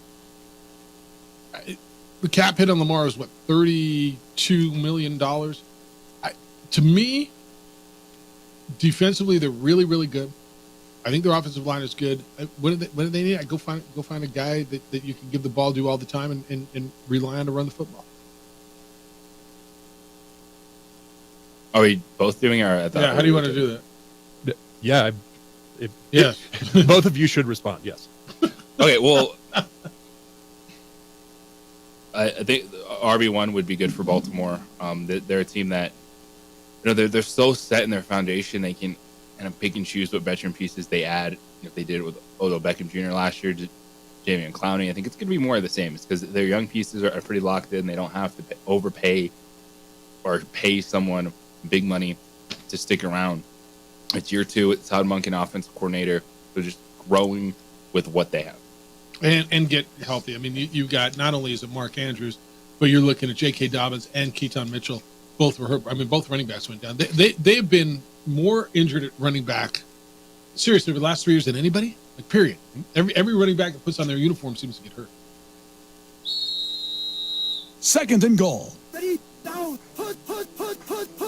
All right, let's go over to the 11-6 Cleveland Browns. Well, apologize for messing that up because Jeff took a lot of my good takes for the Baltimore Ravens. But with the Cleveland Browns, they don't have a first-round pick because of Deshaun Watson. So all eyes are on Deshaun Watson. But that's a team that they need to figure out. Do they want to keep Joe Flacco around? Do they need an adult in the room? And I think the answer is yes. As a guy to be there with Deshaun Watson, help with the character, the team chemistry of that offense. And they need to find some playmakers. Amari Cooper, good. I'm all in on Amari Cooper. David Njoku came on. But they're going to have to kind of give Nick Chubb a prove-it deal. They're going to have to pay him to rehab to stay around. So a smaller deal for a running back with some incentives when he gets back on the field. But it is going to be finding some more playmakers in that offense because you are heavily invested in Deshaun Watson. So you're going to have to go all in on that side of the football because they've proven that they can play really well with Jim Schwartz, defensive coordinator. We saw what he did this season, Myles Garrett. Like, this is a team that won a boatload of awards, and now they got to start actually paying those awards off in the foot. I think defensively they're set. They're in a really good spot. You talk about Nick Chubb coming back. His cap hits $15.8 million next year. He's going to make $11.7 in base salary. Signing bonus of $3 million. So I mean, he's there. Do you realize? Okay, now you got to start paying Deshaun Watson. Now you don't get away with that $1 million cap hit. His hit next year is $64 million. I believe that might be the most for any quarterback in the league. Deshaun Watson. So you don't have a lot of room to go out and do what it is you want to do. You got Amari Cooper signed. Make sure your offensive line can protect your guy. And to me, the biggest issue is with them. It's going to be the same one we went into last year. How's their quarterback playing? Yeah, because I think they're really good outside of the question. Uncertainty of Deshaun Watson, and I bring up Nick Chubb because that's the final year of his contract, but they have to lower that number because he's not going to be effective coming off that knee injury. But that's where he is, and he's got to agree to lower the number. Well, he'll agree because they'll give him more years. Yeah. 3rd and goal. All right. What about the 10-7 Pittsburgh Steelers? So I think, and I know you don't, they got to find a quarterback. And I don't think Kenny Pickett's the guy. I think they're in the quarterback. They cut Mitch Trubisky yesterday. They've got Mason Rudolph listed as the starter. Mason Rudolph wasn't good the first time. He's not your guy. Defensively, I love what they do. TJ Watt and Cam Hayward are signed. Minka Fitzpatrick is signed. I mean, you got a lot of money tied up in your defense, and I think your defense is really good. I think you've got a running back, maybe two, right? I'm fine going with Najee Harris and Jaylen Warren. I got to find a way, to decide if George Pickens is my number one receiver. If not, I'm going to go find another receiver. But to me, I need a quarterback, man. The Kenny Pickett thing, it's to me, it was a cute story. It was wonderful. He was maybe the best quarterback in that draft that there weren't many, and he was down the hall. They got to find a quarterback. The Steelers are going to bring in a veteran quarterback to compete with Kenny Pickett and Mason Rudolph. And I think what the stories that we started to hear yesterday are going to be true. Ryan Tannehill is going to reunite with Arthur Smith in Pittsburgh. They're going to play a don't lose it style of offense. And it's going to be similar to what we saw in Tennessee is they'll lean on the running game, use the play action with Ryan Tannehill, use Deontay Johnson and George Pickens, Pat Freiermuth, and continue to lean on that defense. But I think if you're looking for a destination for Ryan Tannehill, it makes a ton of sense for him to with the Pittsburgh Steelers. 4th and goal. Did I stutter? Beer me. All right. And finally, the 9-8 Bengals. Stay healthy. Yeah. Joe Burrow plays football games. That's the threat to the Kansas City Chiefs. Joe Burrow's done it. He's led his team to the Super Bowl. He knows how to win playoff games on the road because he beat Josh Allen on the road. He's beaten Patrick Mahomes. And this is a team that they have a decision with T. Higgins to pay him, but paying wide receivers is not a bad thing in the NFL, especially when you have a quarterback like that. And I like the direction they've gone. They've drafted well. They have a solid foundation on both sides of the football. It's just stay on the field, Joe Burrow. Yeah, I'd like to see a playmaker on defense, and I don't even know what that means necessarily. They'll pick 18th. It looks like they've got some cap space. I agree with you 100%. I mean, if Joe Burrow's healthy, we look at that team completely different, don't we? I mean, you asked what were the top teams in the AFC this year, and it was the Chiefs, the Ravens, the Bills, and then you said the Dolphins, and you're starting to think the Texans are moving up. I know that you love the Chargers. There's a lot of competition in the AFC, but if Joe Burrow was healthy, we most likely, and look, they didn't get off to a great start with Joe Burrow now, but I don't think he was ever healthy. I think he had the calf injury, then he had the hand injury. Get him healthy, clean him up. Who's he going to throw to? Is T. Higgins going to be there? That's kind of a big decision, right? They got a big decision on T. Higgins. I think they let him go, and they're going to go find a young receiver because there's a lot of young receivers. Get him healthy, and I think you're back in the mix. All right.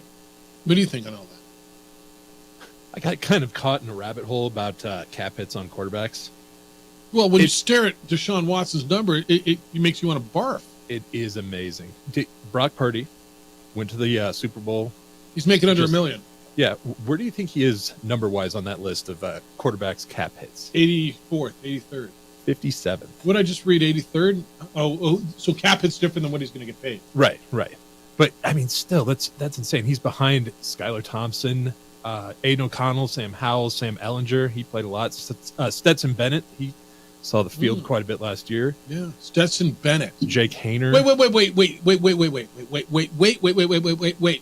Wait. Stetson Bennett, the 5th round pick for the Rams out of Georgia, who they released in the middle of the season.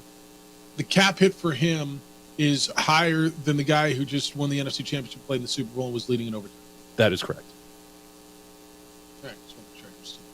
Both Wild locked in a rookie contract. Yeah, 5th round as opposed to last. That rookie contract. I mean, the Niners they better enjoy this. This is a big year for them. And they're, as you showed us, they're way, way, way over the cap. And that's even with a quarterback making nickels. Like, they better win this year, huh? This was a big year for them, but next year they got to figure it out. All right, 505-246-0610. Kenny Thomas is going to be here coming up at 9 o'clock. We'll kick it with Kenny. We'll talk about the big game. I think it's a big game. I mean, maybe it's not. I don't know. You don't seem to think it's as big as other people do. Maybe it's just another game on the way to the coronation, which would be great, by the way. But we'll do that when we get back here on The Sports Animal. See what Victor Wembanyama did yesterday? A triple-double, which whatever, but they're not done like this. What made this one so spectacular for that spectacular rookie? We'll do that when we come back. How's your car? I know. I'm in mine too. It's time. Call On the Spot Automotive Detailing. They will take care of the grime and the dirt and the sludge and the mud and the road salt and all that's stuck to your car. And they'll also take care of what's going on the inside. The smell, the dust, the whatever that is, the French fries, whatever the kids left in the back seat. They will come to you On the Spot Automotive Detailing, hence On the Spot. They come to you where it works for you, when it works for you, and they detail your vehicle. When they're done, it looks and it feels and it smells like the day you took it off the lot. It's one of my favorite things to do.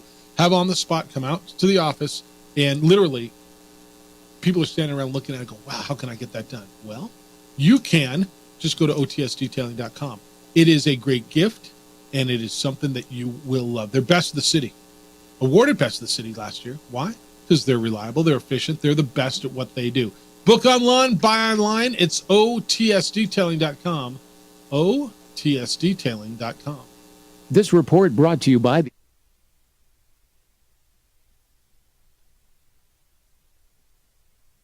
We would like to thank the following sponsors for making this broadcast possible. What's going on, Lobo Nation? Ja'Cory Krosky-Miller here. And I'm Devin Dampier. The Lobo football team is going through some changes, but we're here to stay. We'll put in the work on the field and in the weight room, but we'll need your help off the field. 505 Sports Venture is leading the charge in the NIL space. And you can be part of it. Try this shit better than all my intentions.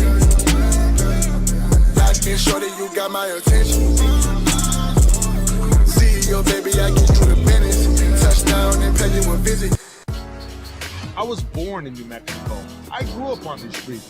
I got in trouble here, and I fought my way back in boot camp. I love New Mexico, especially the people. Now I'm using my training, tenacity, and energy to fight for you. I'm Adam Oki, lawyer, fighter, and New Mexican. I was a local athlete here in New Mexico, so I'm proud to support your local athletes.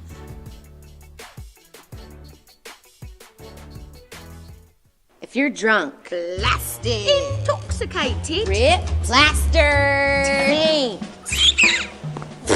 destroyed, bruh. If you're like this, you shouldn't be driving.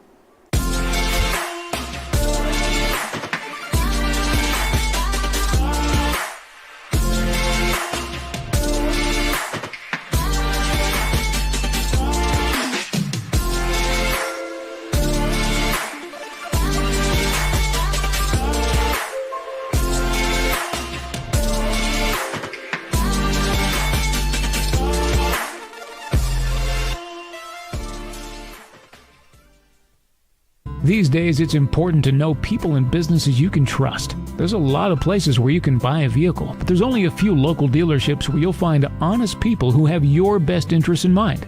And Fiesta Kia is one of them. We've been helping our neighbors save money and drive dependable cars for years, and we'd love to help you. With new Kias arriving daily, you'll love our selection and the peace of mind you'll get driving a Kia from Fiesta. So stop by and see us today at Fiesta Kia on Lomas, or just start driving now at fiestakia.com. Teenagers love a party, especially during prom and graduation season. Often, alcohol is involved. Some parents think that hosting a party with alcohol in their home will keep the kids safe, but it's wrong and it's illegal. As a parent, to allow your teenagers' underage friends to consume alcohol on your property is a felony. Parents who host lose the most. Don't be a party to teenage drinking. This is a program of the Drug Free Action Alliance. For more information, go to burnco.gov/do-not-host.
burglary takes place in the United States approximately every 15 seconds.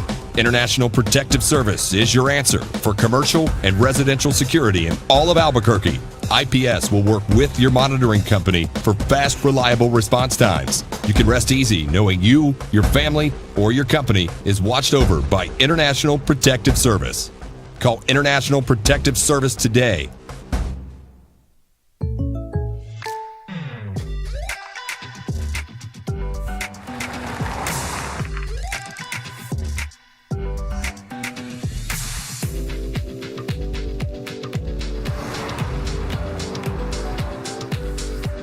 For your surprisingly great rates, contact your local State Farm agent today.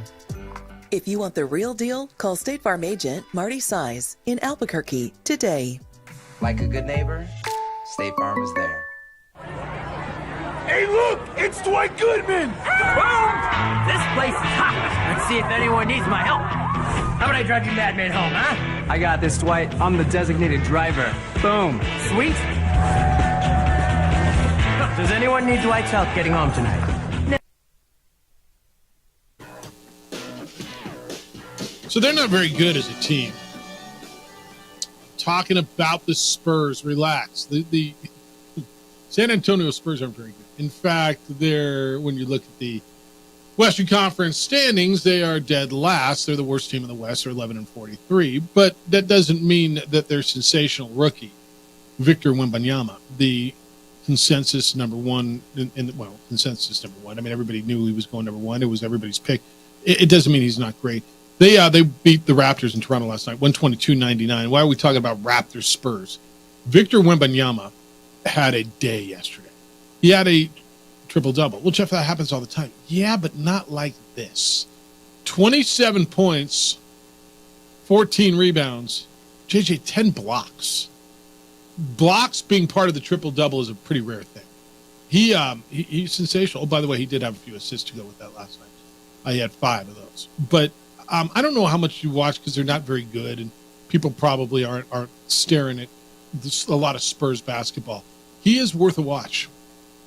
You stare at Wembanyama highlights, and it's one of those things that it highlights, how few and far between, even when you are the consensus tank for Wemby, it's hard to have an impact. Like you look at LeBron James, his rookie year, won 35 games.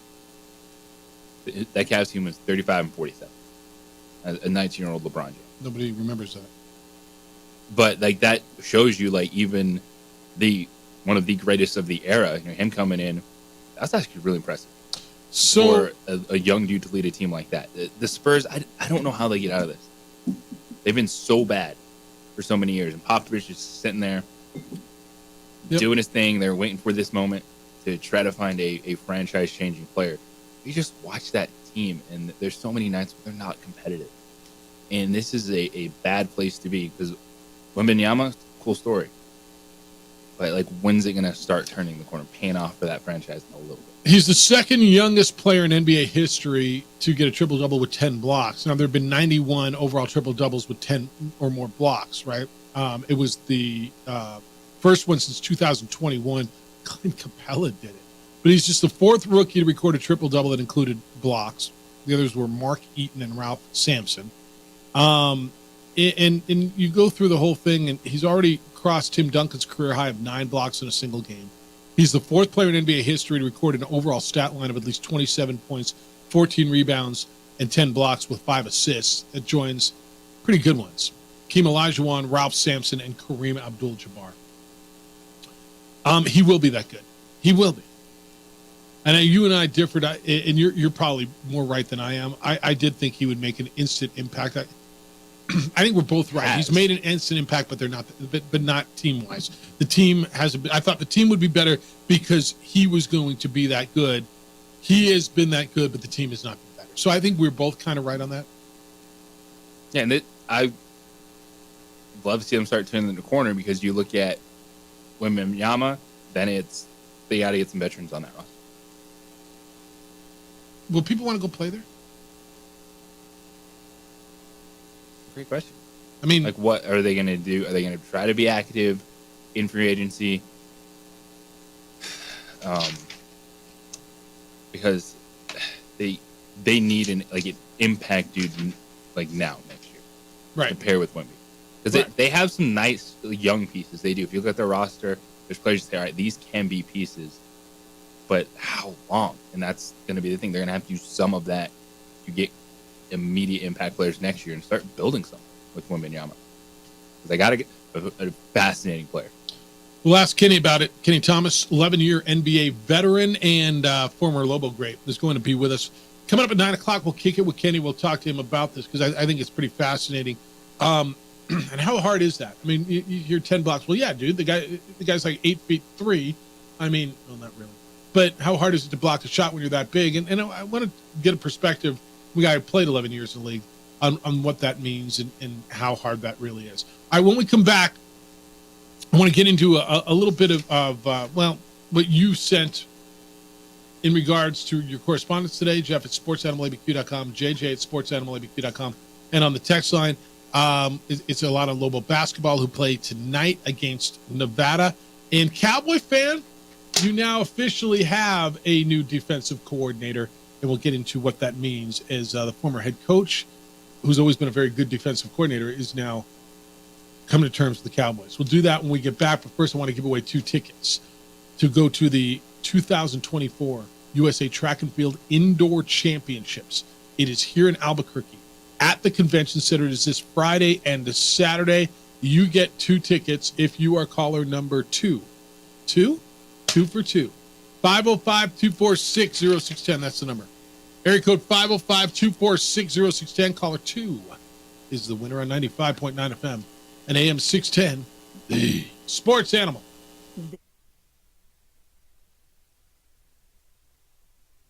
We would like to thank the following sponsors for making this broadcast possible.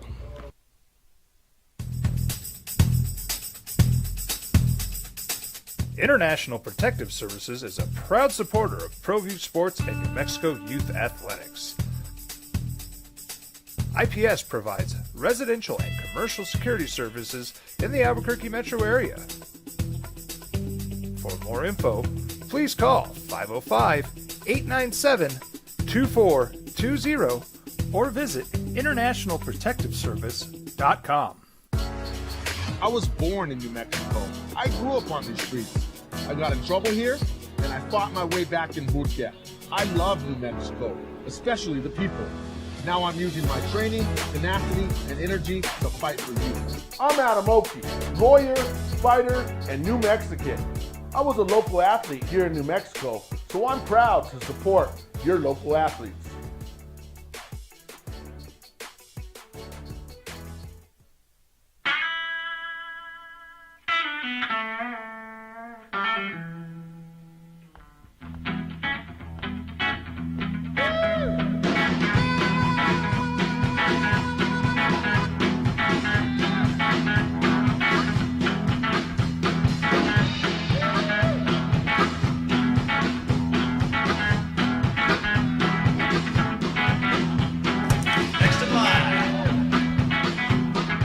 Rudy's is a proud supporter of ProView Networks. Albuquerque's leader in sports is ProView. From pros to prep, all your favorite action.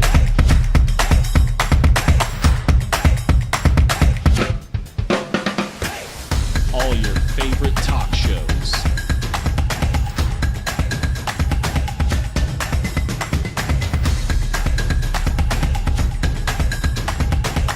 Find it on ProView Networks. Young driver, this one. Hard to get her out. She'd been drinking. This one. Both of them gone. They'd been drinking, and he drove clear off the road. This was my family. Drunk driver hit us. And my wife and our daughter, they didn't make it. Don't sacrifice quality and flavor when you're in a hurry. Golden Pride offers ribs, fried chicken, red and green chili breakfast burritos, and Frontier sweet rolls. 4 great locations, or visit us online at goldenprideabq.com. Golden Pride Barbecue Chicken and Ribs are proud supporters of ProView Sports. Well, I'm going to the Frontier, walk up to the cashier, order up a root beer and a number 1. Cover it with green stuff, 1 scoop is not enough. Find a booth is real tough, backed by the Duke. Meet my family, meet my friends in the quirkiest restaurant I have ever been. All of Albuquerque's favorite spot, it's the Frontier Restaurant. The Frontier Restaurant is a proud supporter of ProView Networks. Hi, my name is Daniel Chavez, and this is my business partner, David Chavez. We are the owners of Indeed Safety. Indeed Safety is a local safety consulting company helping our clients with their safety needs for their projects. One of the things we pride ourselves as a construction safety company is helping our men and women in construction get home safe every day to their families. Indeed Safety is a proud supporter of ProView Network.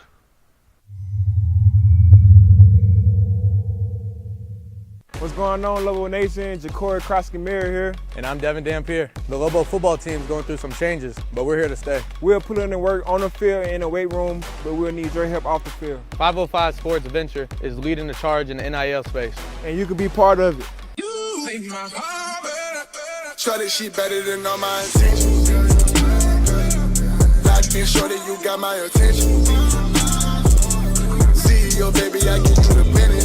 Touchdown and pay you a visit. Teenagers love a party, especially during prom and graduation season.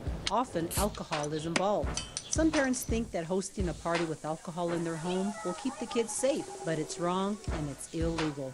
As a parent, to allow your teenagers' underage friends to consume alcohol on your property is a felony. Parents who host lose the most. Don't be a party to teenage drinking. This is a program of the Drug Free Action Alliance. For more information, go to burnco.gov/do-not-host.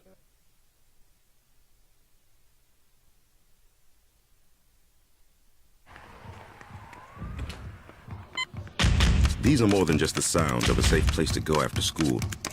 These are the sounds of interest being ignited and of mentors making an impact. At Boys and Girls Clubs, we don't do just one thing. We do whatever it takes to meet the needs of every kid who comes through those doors. Because whatever it takes is what it takes to build great futures. Great futures start here.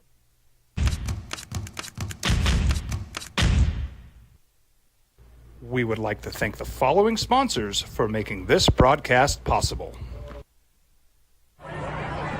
Hey, look! It's Dwight Goodman! Boom! This place is hot. Let's see if anyone needs my help. How about I drive you madman home, huh? I got this, Dwight. I'm the designated driver. Boom. Sweet.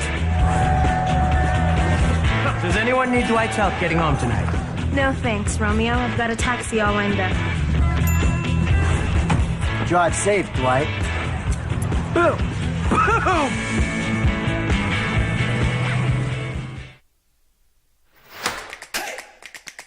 Albuquerque's leader in sports is ProView. From pros to prep, all your favorite action.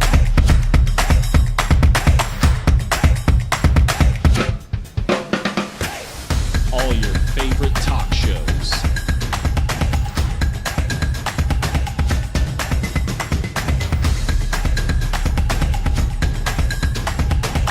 Find it on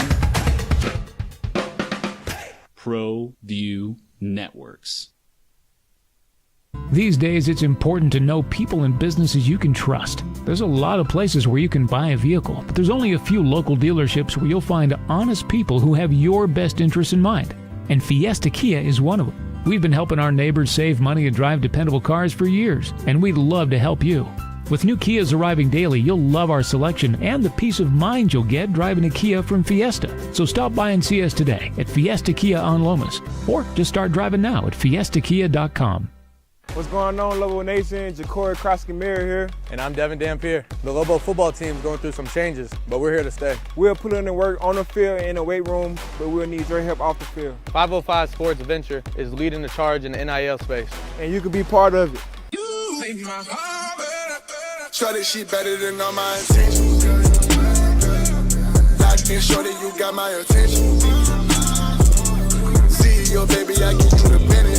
Touchdown and pay you a visit.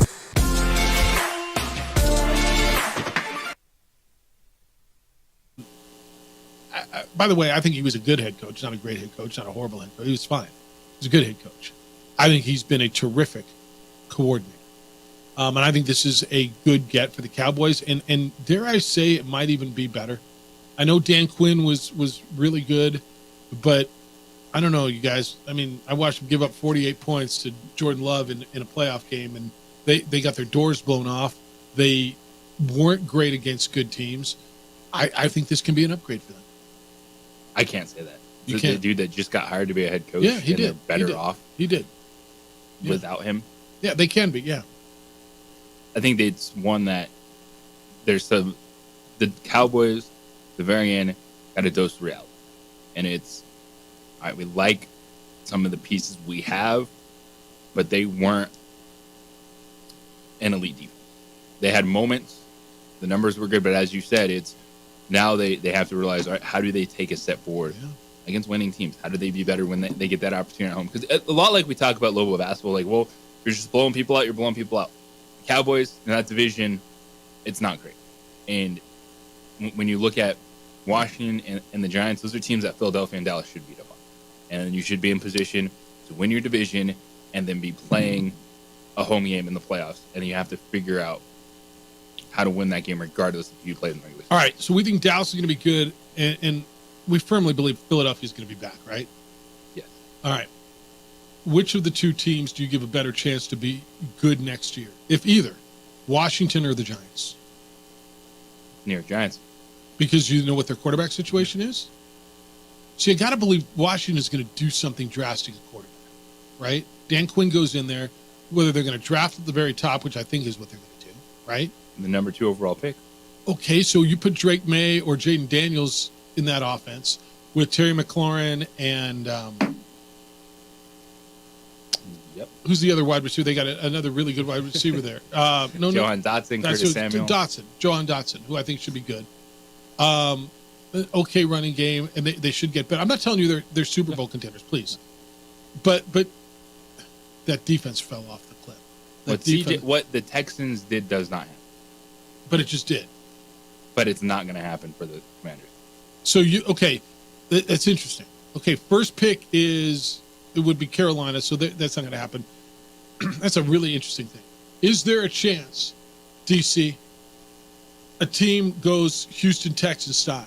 So from really not a contender at all to winning a division and winning a playoff game. I mean, who's even in that boat? Who even qualifies right now?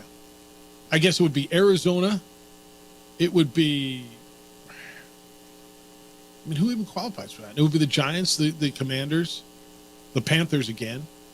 There's not that many teams that qualify for that, right? In some of the teams that do, it wouldn't be shocking, like the Bengals. They were 9-8. But the Bengals were 9-8 without their best. But that's what I'm saying.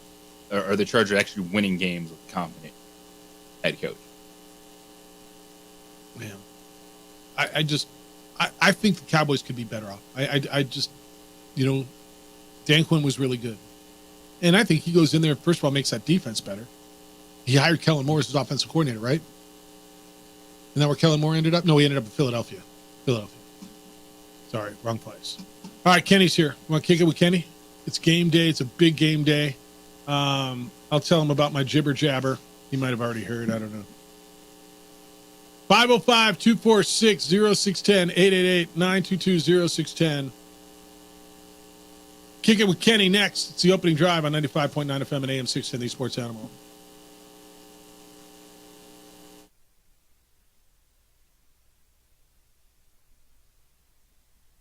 We would like to thank the following sponsors for making this broadcast possible. I was born in New Mexico. I grew up on these streets. I got in trouble here, and I fought my way back in boot camp. I love New Mexico, especially the people. Now I'm using my training, tenacity, and energy to fight for you. I'm Adam Oki, lawyer, fighter, and New Mexican. I was a local athlete here in New Mexico, so I'm proud to support your local athletes.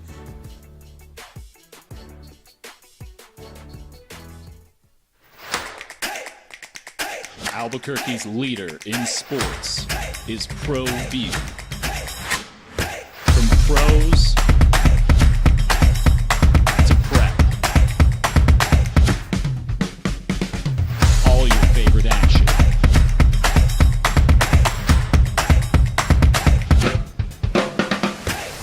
All your favorite talk shows.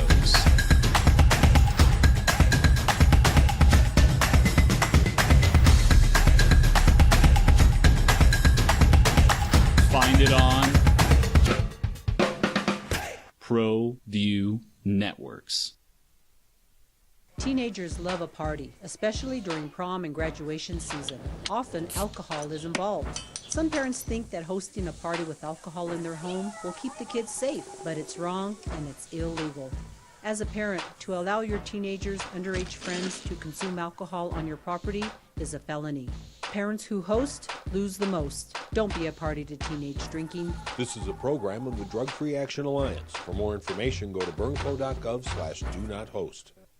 Hey, look! It's Dwight Goodman! Boom! This place is hot. Let's see if anyone needs my help. How about I drive you madman home, huh? I got this, Dwight. I'm the designated driver. Boom. Sweet. Does anyone need Dwight's help getting home tonight? No thanks, Romeo. I've got a taxi all lined up. Drive safe, Dwight. Boom!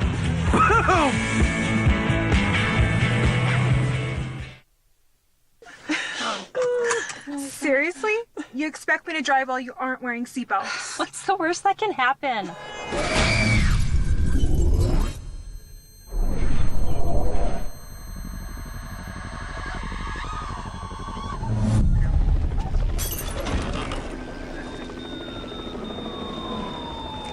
Seriously? Buckle up. Okay. Thank you.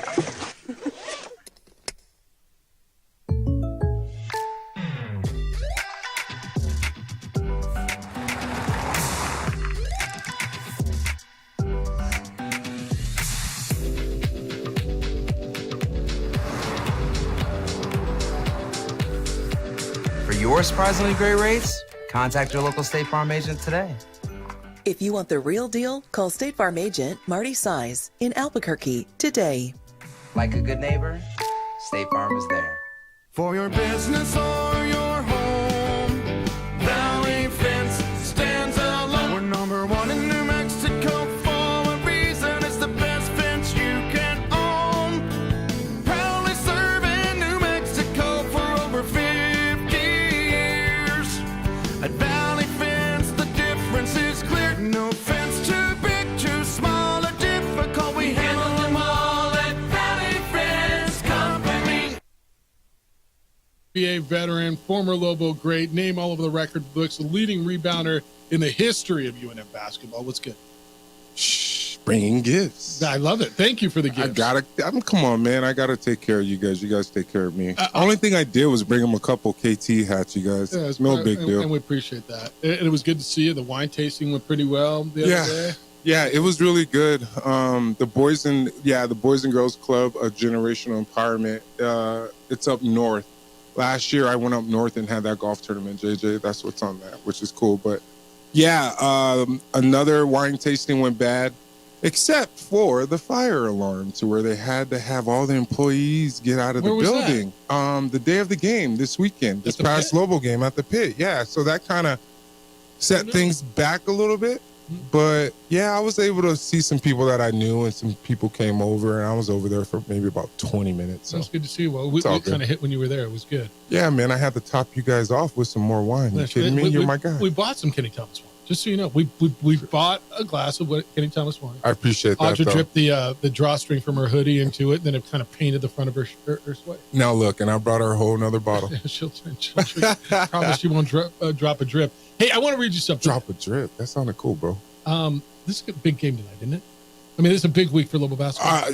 Huge week. So I laid this out at the top, and I said, look, they've lost 2 of their last 3. Yeah. If they lose tonight and Colorado State loses in San Diego, they fall to 6th place. Yeah. That's out of the first round bye. As of now, there's 6 games after that.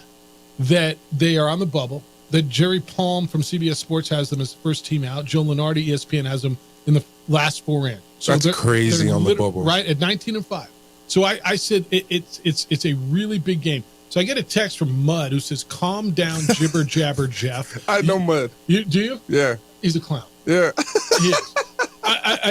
I said, calm down, or it says, calm down, jibber jabber Jeff. You sound like you are salivating over Lobo losses. The Lobos will show up tonight and Friday. A lot of real media people around the country see something you wannabes don't. Ooh. Yeah. So tell me what they see that us wannabes don't. I think everybody's entitled to their opinion, one. So, because Mud calls him to the show, he this, he that, right? But come on, Mud. I think Jeff is just putting it out there from what he's seeing and what he's hearing. And I have to say that I don't agree with it, the bubble. I mean, as far as being, not. You think no. they're in right now? I mean, I think it's kind of. They might be. It's like a flip. It's like a flip of a coin to a certain extent. But they've been ranked in the top 25 for the last couple of weeks. So how can they be a bubble team? That's kind of happened crazy. last year. They were ranked in the top 25, and then they went on a skid at the end. Like if they don't win, because rankings come from writers, not the people that are putting you in the NCAA. Very well said. If they don't win 2 of these 4 on the road at Reno, San Diego, Boise, and Logan, and now they've lost 2 at home. And the UNLV loss, I get UNLV's a good team. With the UNLV's a great team. Really good. They're really good, and they came into that game like 6-4. Okay. So they beat you twice. So they've got the tiebreaker on you.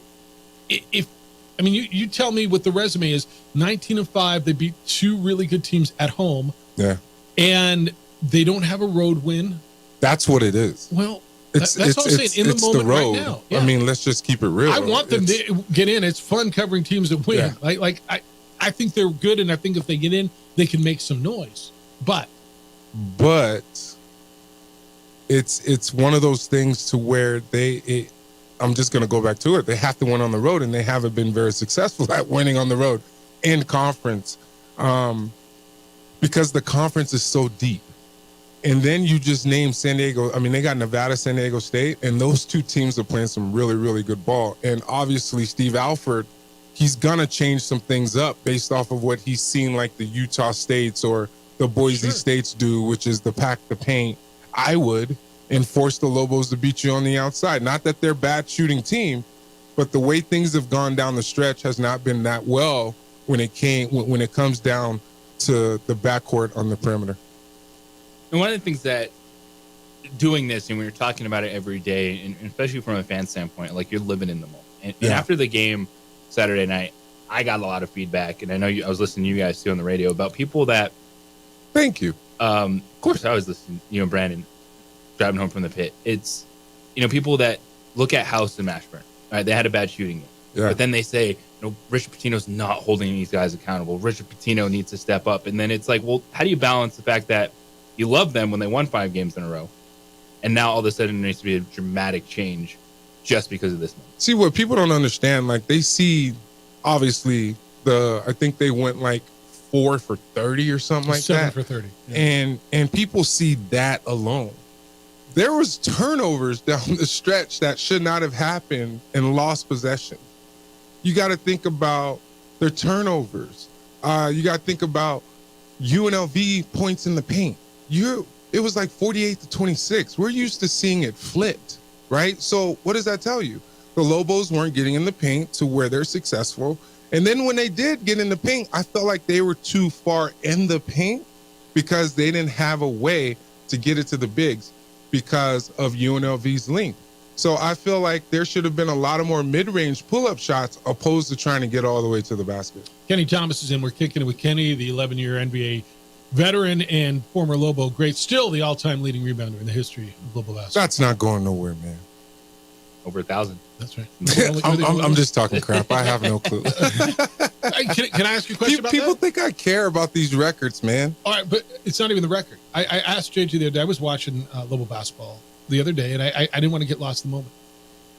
And I was thinking to myself, JT Toppin is the best offensive rebounder I've seen in a Lobo uniform since when? And I said, is he the best offensive rebounder since Kenny Thomas? And it's a good reaction. He is. Yeah, I mean, no, JJ pulled the he's numbers. there. So he's got 83 offensive rebounds in 24 games. Your freshman season, in 33 games, so it's 9 more games. You had 95, so you had 12 more. He's probably going to catch your freshman number. Your junior year, you had 102 and 32 games. He's right on pace. So I was kind of right, huh? Is when you watch him, offensive rebounding is just, it's work, isn't it? Rebounding is work.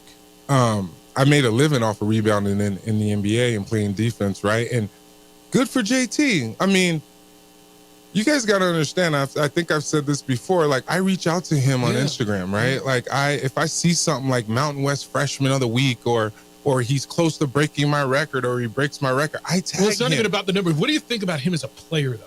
I love him. Yeah. And I was about to get to that part. I love him as a player because he goes and gets rebounds. He goes and he gets them, and how springy he is.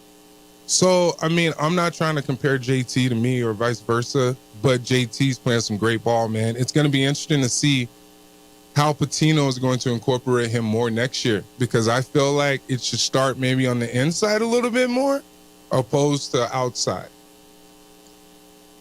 So Lobos, they've responded all year.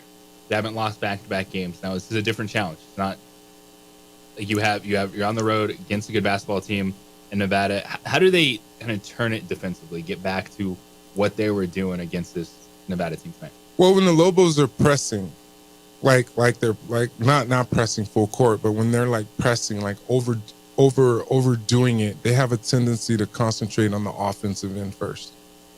And as a player on the offensive side, you can have a tendency to get caught up based off of how they're playing you. Last game, UNLV was packing in the paint. You think you have to knock down a jump shot, but you can take a dribble in or two and knock down a mid-range shot. I feel like as a player, you also have a tendency when it's not going well on the offensive end, the defensive end lacks instead of it being the vice versa. It just comes with the territory. I'm worried about post defense. Is that wrong? I look at this week coming up. Davidson was they're going to see the big guy tonight. He was player of the week in the league last week, and then they got to go Friday and see Jaden Ledee at San Diego State. A little bit worried about post defense. I mean, you can say what? I'm over here like moving my mouth, you guys, without even saying anything because I'm trying to say this the right way. But UNLV is a team that I don't want to say exploited, but they took advantage. They went to their strengths, which is winning to the Boone brother. And I'm not saying that the Lobo defense is bad in the post, but anything can use some fine tuning. Mm-hmm. And I feel like Nelly and JT are about to be tested. And I love what JT said before the last game. UNLV is a strong team. Like they're a good team. He didn't realize that they were, but you can tell how he came out and played this last game. But Nevada, man, it's going to be an exciting night tonight, even though I won't get to bed till like 1 o'clock, but it's all good. Kenny Thomas is here, and you can hear Kenny on the post-game show. It's called Lobo Live. It's over on News Radio KKOB after Lobo basketball every game. It'll be a late one tonight. The tip-off at 9 o'clock in Reno, 9 o'clock our time, 8 o'clock there, so it'll be a late one. I look at Nevada. They got beat by 34 in this building. And I mean, the Lobos just blew them out of the place. And Steve Alford after the game was pretty calm. And I remember watching him say, we're 16-5. We're not 5-16. We're going to be okay. We didn't play well. Since then, they beat San Jose State, went up to Utah State and won, and beat San Diego State at home. Yeah. They haven't lost since they played. And I promise you this game means a lot to that club, but certainly the head coach and his number one assistant. Yeah, 34 points or even half of that's not going to happen in Reno. It's just not going down that way tonight. The Lobos beating them by 34. Sometimes those things happen. The energy and during that game, because I was at that game, it was electric. And you gotta, the Lobos gotta realize where they're going, who they're playing against. And he's a very good coach. He wouldn't be in the position, Steve Alford would not be in the position that he is now by going to some other schools after he left UNM if he wasn't good. So I feel like he's going to come in with a solid game plan, and I'm looking forward to seeing what happens, because you got to think about Nevada also has some big guys in there too that can play some good ball. So the energy is going to be good down there because that crowd is cool too. It's just because it's not a lot of people in there. They'll be full tonight. Oh yeah, they'll be full tonight. Oh yeah, without a doubt. What's the key to staying in the moment as an athlete, even as a young athlete, just learning to deal with adversity, be able to get back to practice, focus on what's next? That's a great question. When you're in the top 25 in the last couple weeks, and now they're saying you're a bubble team, I would take that really personal.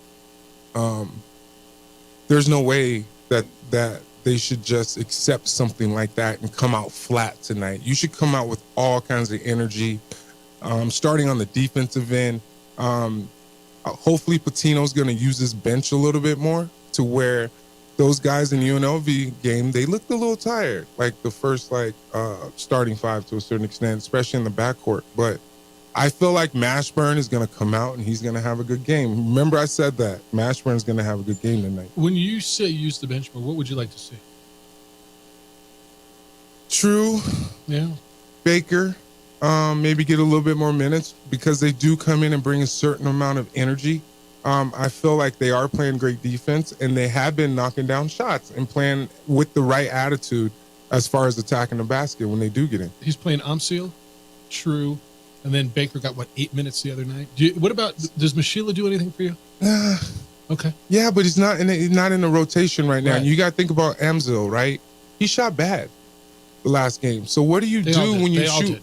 So the whole point, I totally agree with you. So what do you do? The great Larry Brown that coached me in Philadelphia, he goes, Kenny, just because you're open doesn't mean you have to take that 3-pointer. Take a couple dribbles in, get yourself going, and then work yourself back out, right? But if you start missing one or two, drive the ball. The help is probably going to come, and somebody else is going to be open. You know, I hear this all the time. A guy in a slump, he just needs to see one go down, right? Whether it's from the free throw line or mid-range. Exactly. How real is that? It's very real, even at the free throw line, because you get to the free throw line, if you're a pretty good shooter, right, you can feel your stroke. And during the course of the game, you might not have had a shot because you're playing the right way, and it's not about it's about team. So maybe you're dribbling in and you're passed to the next person, and that person's open. I want to see them do that more. Not that the Lobos are playing selfish, because I feel like they've been sharing the ball really well, but you got to understand, it's been just an offensive slump. Let's see what happens. Yeah, you think they break out of it tonight? Yeah, I think Mashburn, he's going to have a good game. Good. All right, I'm going to take a break. When we come back, I'm going to go a little NBA stuff. Victor Wembanyama yesterday was terrific. How tough is it? And I want your perspective on this. 10 blocks in an NBA game. Get into some of that. And the hottest team in the NBA is not maybe who you think it is. Oh, and one team just got jump-started. It's the opening drive on 95.9 FM and AM 610, the Sports Animal.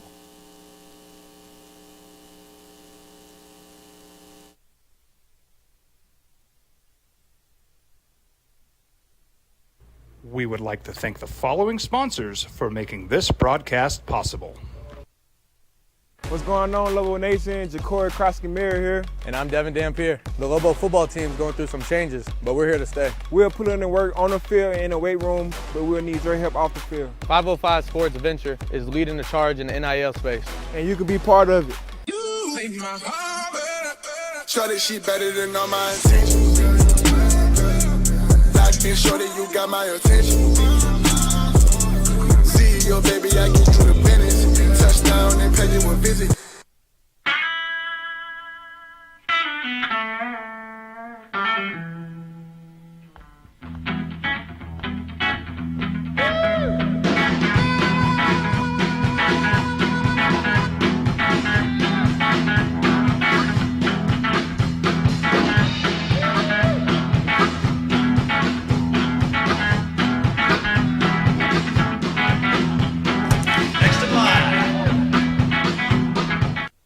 Arby's is a proud supporter of ProView Networks. Teenagers love a party, especially during prom and graduation season. Often, alcohol is involved. Some parents think that hosting a party with alcohol in their home will keep the kids safe, but it's wrong and it's illegal. As a parent, to allow your teenagers' underage friends to consume alcohol on your property is a felony. Parents who host lose the most. Don't be a party to teenage drinking. This is a program of the Drug Free Action Alliance. For more information, go to burnco.gov/do-not-host.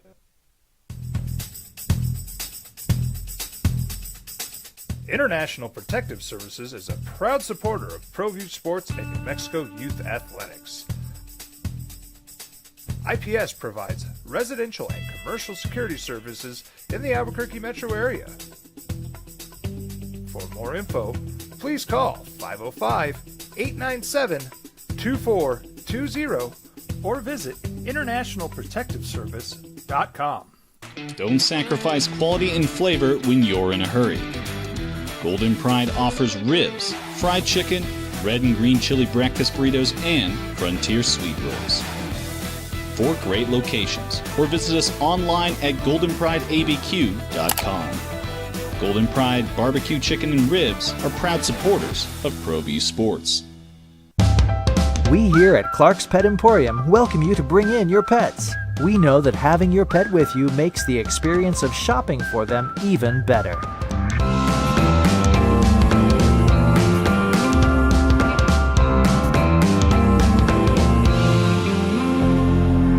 And we welcome you to bring your kids also.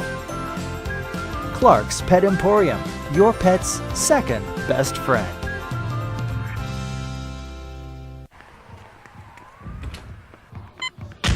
These are more than just the sounds of a safe place to go after school. These are the sounds of interest being ignited and of mentors making an impact. At Boys and Girls Clubs, we don't do just one thing. We do whatever it takes to meet the needs of every kid who comes through those doors. Because whatever it takes is what it takes to build great futures. Great futures start here.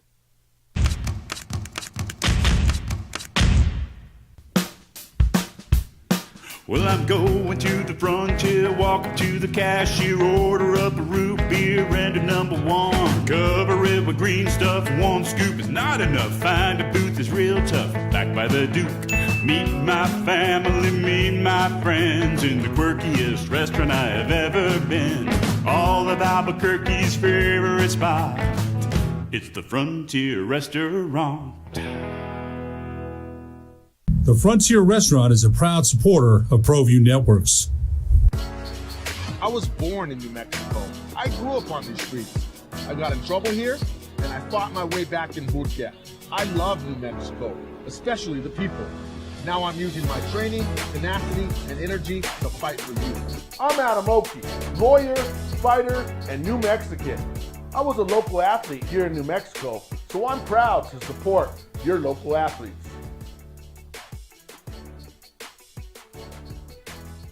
Hi, I'm Steve Stunker here for Dr. Robert Melendez and the Juliet Eye Institute. You may remember me like this, but no more. The glasses are gone. I tossed them months ago because of a brand new procedure from Dr. Melendez. What is it? Sunday Red, like Tiger? No, but that's hot though. It is hot. I can't believe he left Nike, bro, after 27 Isn't that years. crazy? That's insane. So what are they gonna do with all the?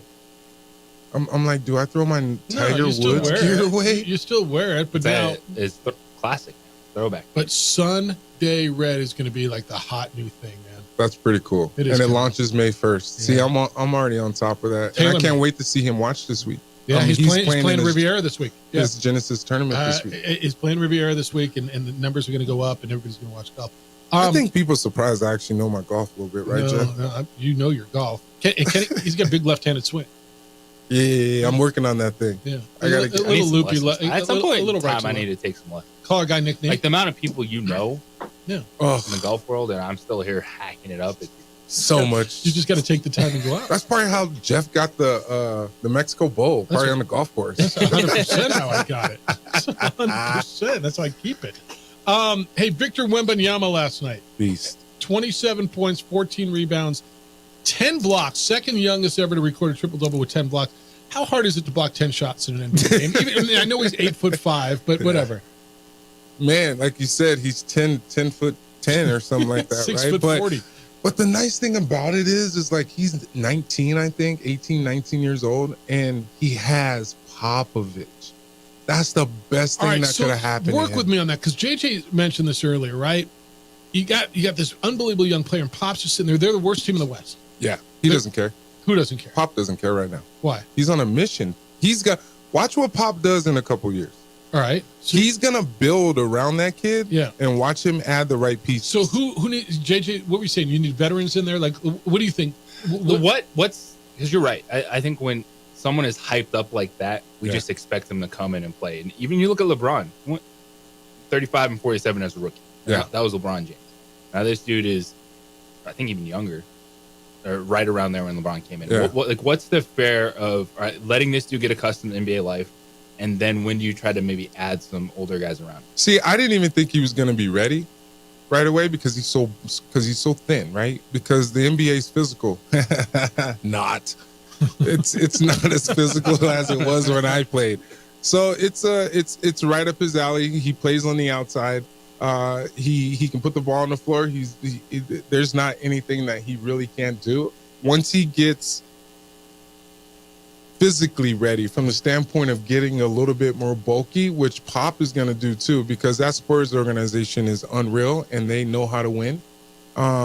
And he already has some young pieces with him already that actually been in the league for a couple of years. The point guard, I forgot his name, number one. I think his number's one. Is it Murray? Or is he's in Atlanta, but isn't there, what's the point guard in San Antonio? Yeah. Yeah, that guy. But they're putting in a lot of great pieces. And Is it Vassell? Devin Vassell? No, he's their shooting guard. Yeah, he's a wing. They got a lot of Trey Jones, young players. Trey Jones. Yeah, and then the kid that plays the 3 and the 4, he's young and he's thin with a different color hair like that. Shoheen. Yeah, he's good too. They got a lot of good. Who's pieces. rookie of the year? Wemby's averaging 20.4 points a game and 10.1 rebounds. Holmgren for the number 2 seed at Oklahoma City.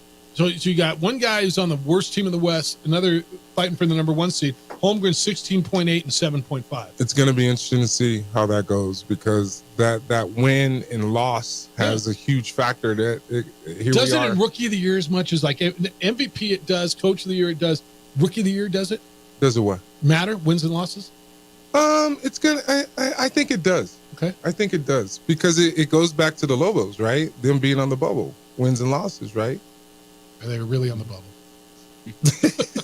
Well, that's it's interesting because you look at Oklahoma City is where San Antonio wants to get to.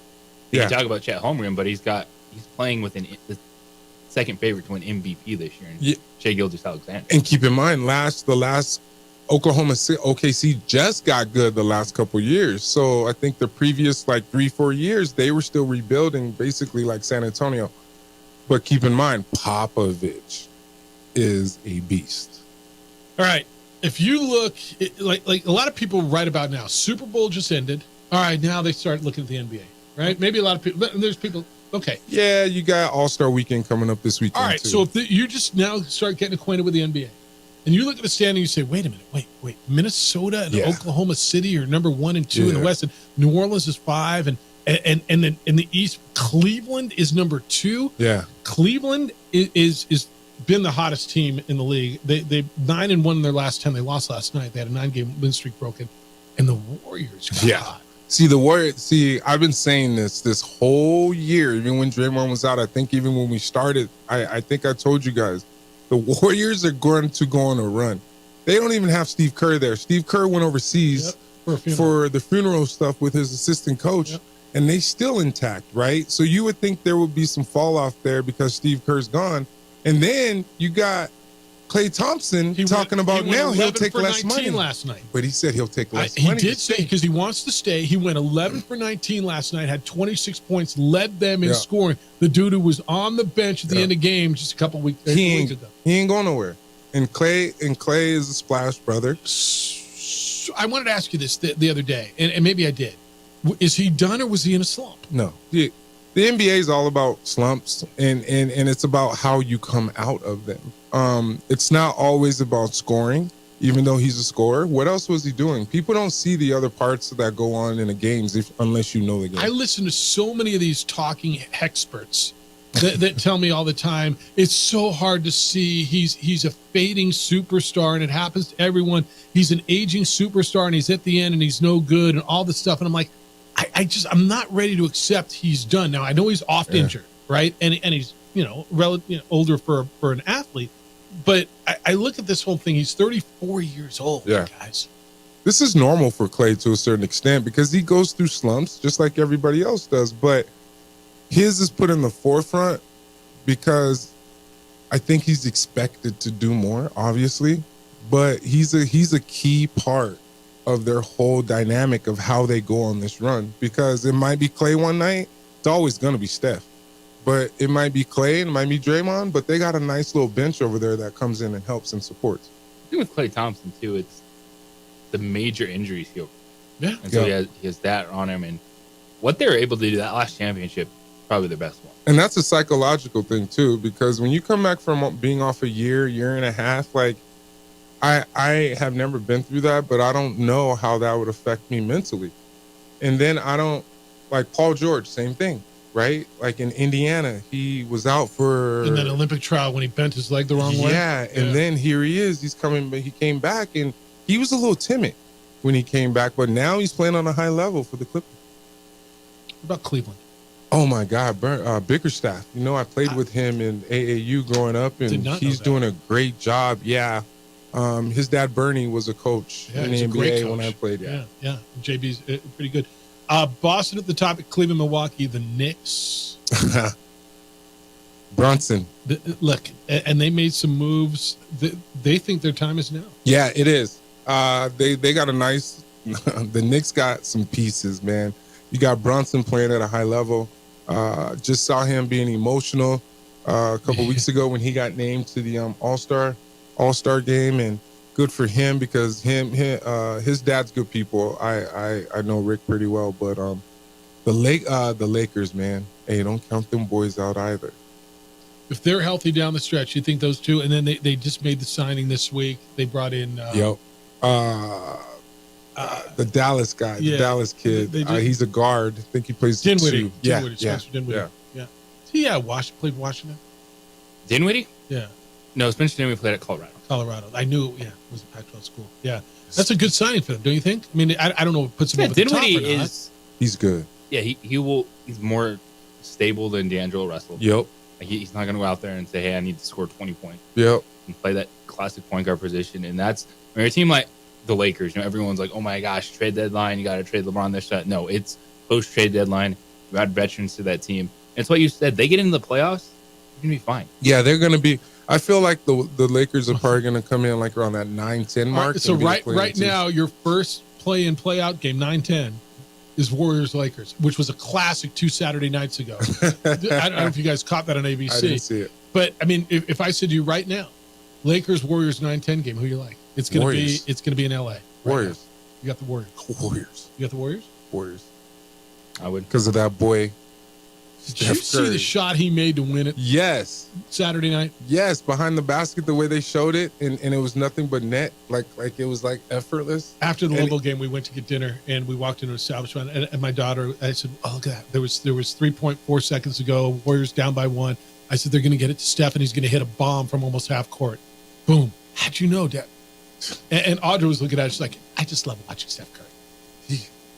I played against his dad. You know that, right? Dell? Who was also a great shooter. Not like this. No, see, but his dad was a great shooter too. You got to understand. We've never seen this. I know we have not. Nobody's ever. Everybody wants to shoot from half court like Steph Curry now, man. The game has totally changed, but these kids, very interesting. Big one tonight. Listen to Kenny. He'll be over on News Radio KKOB with Brandon Ortega. After Lobo basketball tonight, it's a 9:00 tip over on News Radio KKOB. Lobo's at Nevada. Afterwards, Lobo Live with Kenny Thomas and Brandon Ortega. He's back in here on Friday, and it'll be another game day as the Lobos will be at San Diego State on Friday. Thanks for all the goodies. It's always good to see you. Thank you. I appreciate that. KT Wines, my 4 different brands are coming out in Albertsons any moment now. Stay tuned. Including the Meritage Red Blend.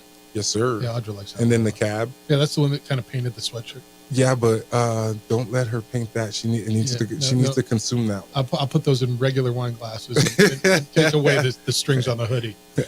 Have a great day. Appreciate you guys. And follow me on social media, Kenny Thomas NBA. He's everywhere. He's Kenny Thomas. It's the opening drive on 95.9 FM and AM 610, the sports animal.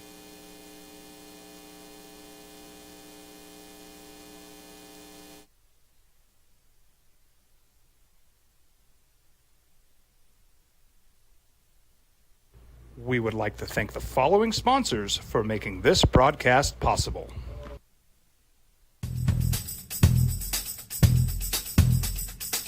International Protective Services is a proud supporter of ProView Sports and New Mexico Youth Athletics.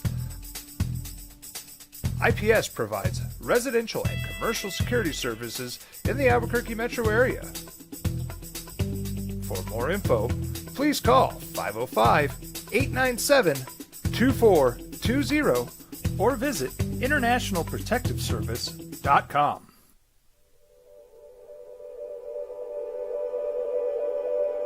We aren't all born with the same opportunities.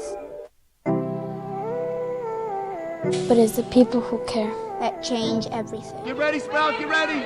My coach. My teacher. My older sisters. My grandma. My brother.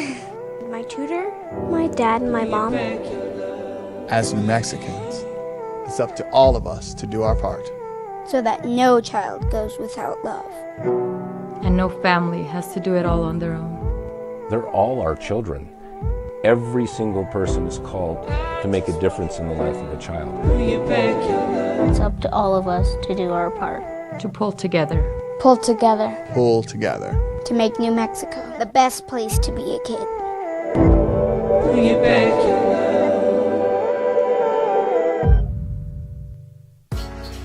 I was born in New Mexico. I grew up on these streets. I got in trouble here, and I fought my way back in boot camp. I love New Mexico, especially the people. Now I'm using my training, tenacity, and energy to fight for you.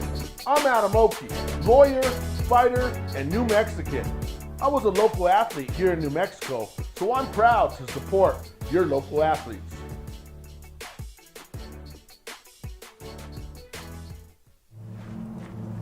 Young driver, this one. Hard to get her out. She'd been drinking. This one. Both of them gone. They'd been drinking, and he drove clear off the road. This was my family. Drunk driver hit us. And my wife and our daughter, they didn't make it. We would like to thank the following sponsors for making this broadcast possible. Everguard Roofing and Solar. For nearly 20 years, Everguard Roofing and Solar has been working with New Mexicans to enhance their homes and businesses. For all your roofing and solar needs in New Mexico, call 505-821-9543. Hey, look! It's Dwight Goodman! Boom! This place is hot. Let's see if anyone needs my help. How about I drive you madman home, huh? I got this, Dwight. I'm the designated driver. Boom. Sweet. Does anyone need Dwight's help getting home tonight? No thanks, Romeo. I've got a taxi all lined up. Drive safe, Dwight. Boom! Boom! What's going on, Lobo Nation? Ja'Cory Krosky-Miller here, and I'm Devin Dampier. The Lobo football team's going through some changes, but we're here to stay. We'll put in the work on the field and in the weight room, but we'll need your help off the field. 505 Sports Venture is leading the charge in the NIL space, and you can be part of it. Show that shit better than all my intentions. I can show that you got my attention. CEO, baby, I get you the business. Touchdown and pay you a visit. Albuquerque's leader in sports is ProView. From pros to prep, all your favorite action.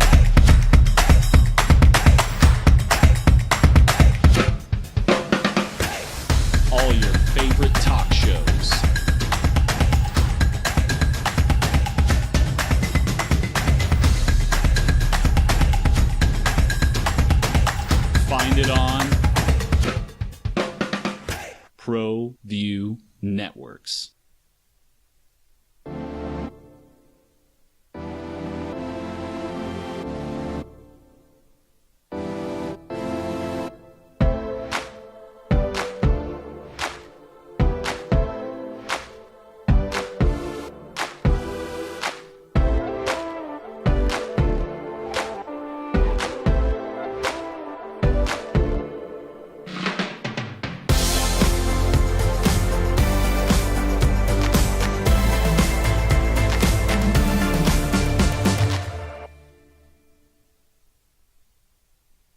Teenagers love a party, especially during prom and graduation season.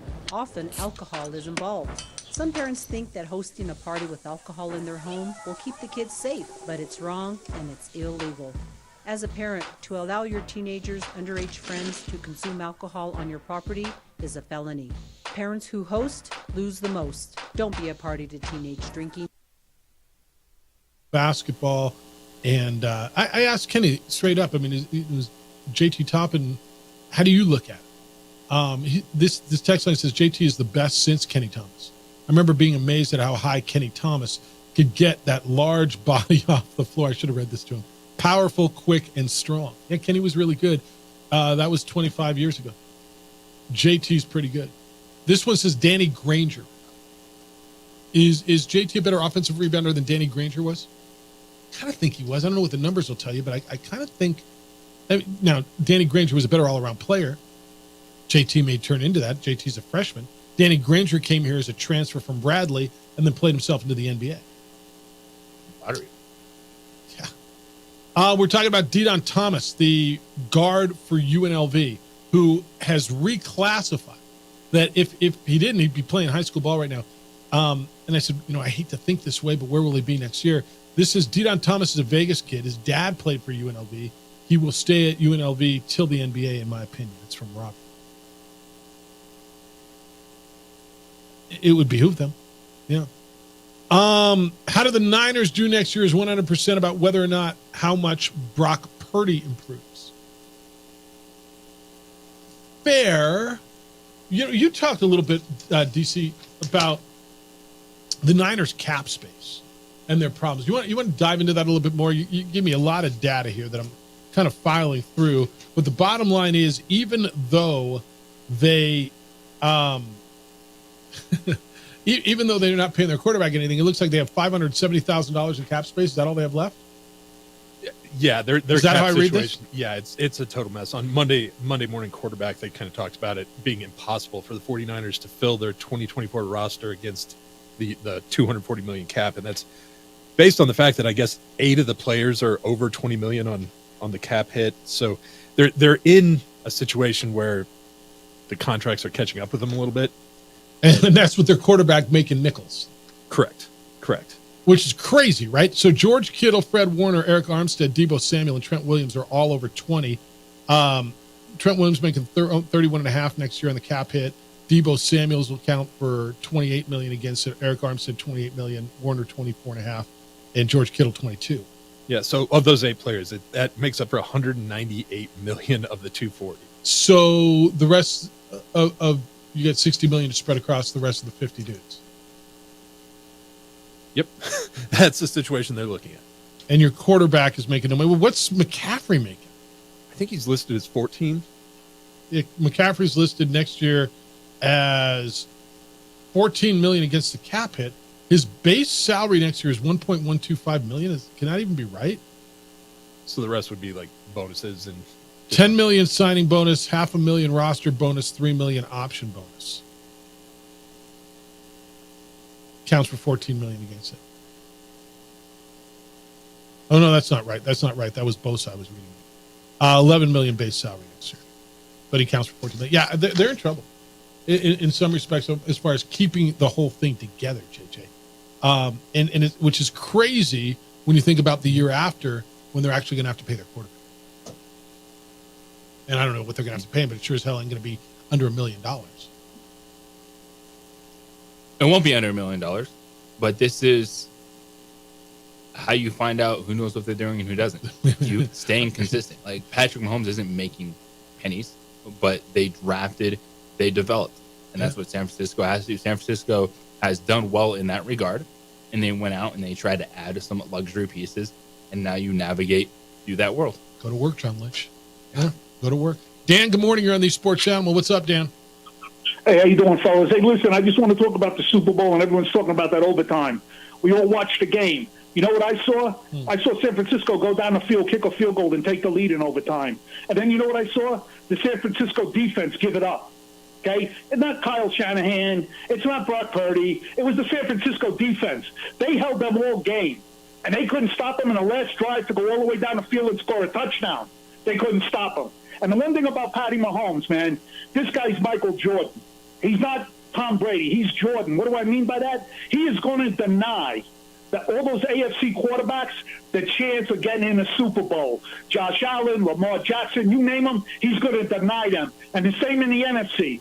And the NFC goes in there, he's going to knock them out. What did you see in that Super Bowl? That kid brought that team down the floor, and he threw a touchdown pass with almost no time left in that overtime period, even though they were going to go into another one. Yeah.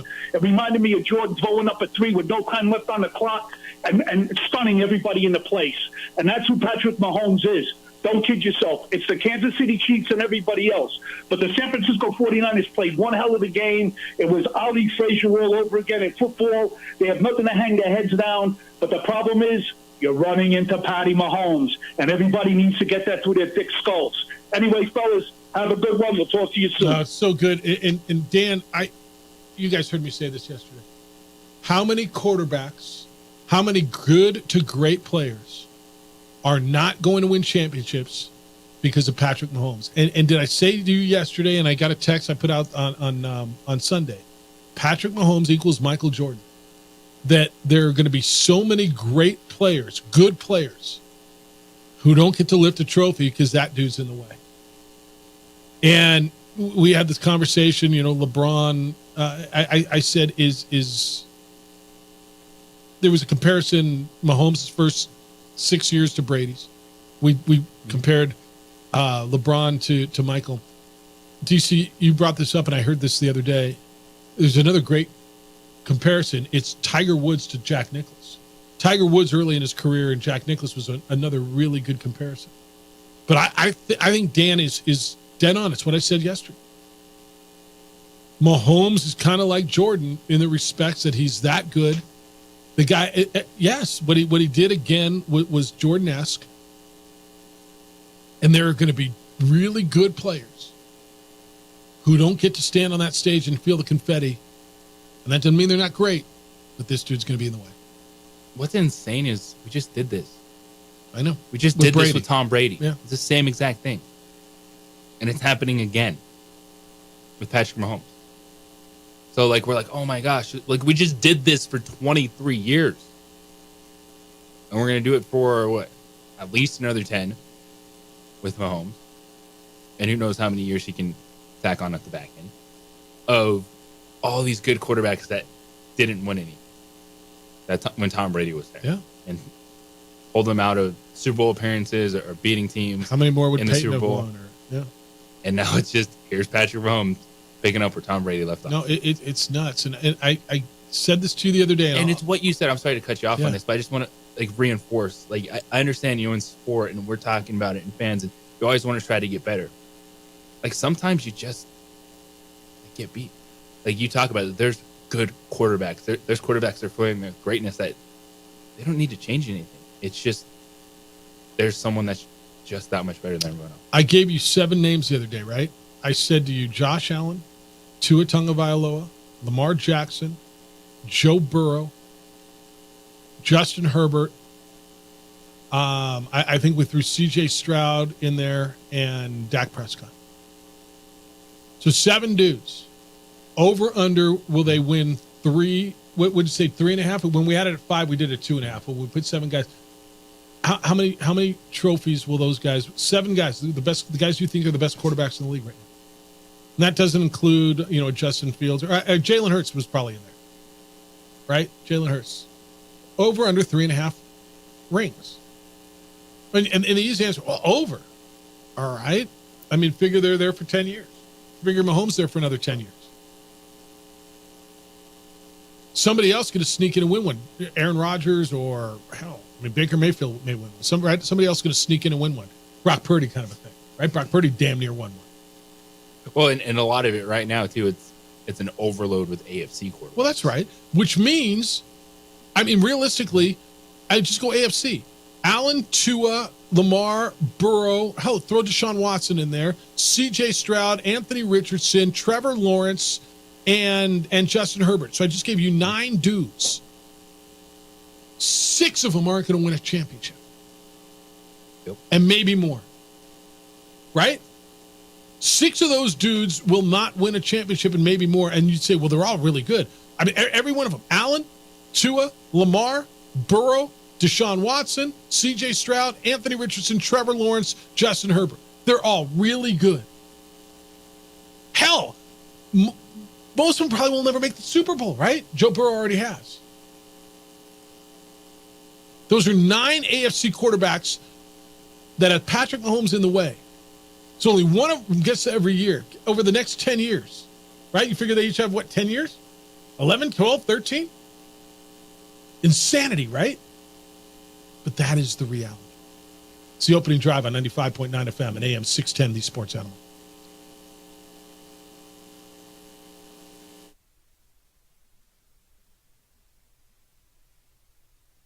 We would like to thank the following sponsors for making this broadcast possible.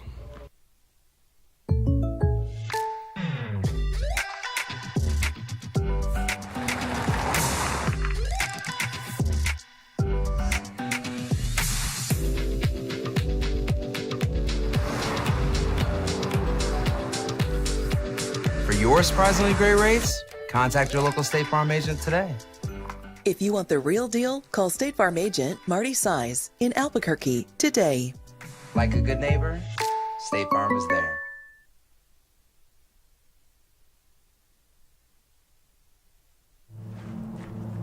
Young driver, this one. Hard to get her out. She'd been drinking. This one. Both of them gone. They'd been drinking, and he drove clear off the road. This was my family. Drunk driver hit us. And my wife and our daughter, they didn't make it. We would like to thank the following sponsors for making this broadcast possible. Don't sacrifice quality and flavor when you're in a hurry. Golden Pride offers ribs, fried chicken, red and green chili breakfast burritos, and Frontier sweet rolls. 4 great locations, or visit us online at goldenprideabq.com. Golden Pride Barbecue Chicken and Ribs are proud supporters of ProView Sports. We would like to thank the following sponsors for making this broadcast possible. Everguard Roofing and Solar. For nearly 20 years, Everguard Roofing and Solar has been working with New Mexicans to enhance their homes and businesses. For all your roofing and solar needs in New Mexico, call 505-821-9543.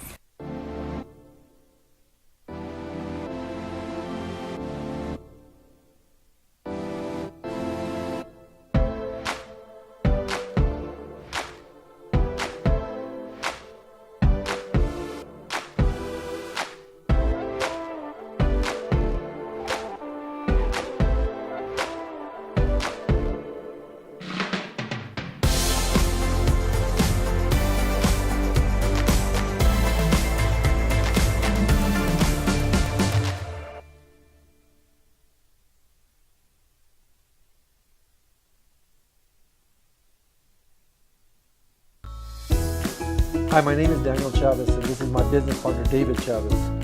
We are the owners of Indeed Safety. Indeed Safety is a local safety consulting company helping our clients with their safety needs for their projects. One of the things we pride ourselves as a construction safety company is helping our men and women in construction get home safe every day to their families. Indeed Safety is a proud supporter of ProView Network.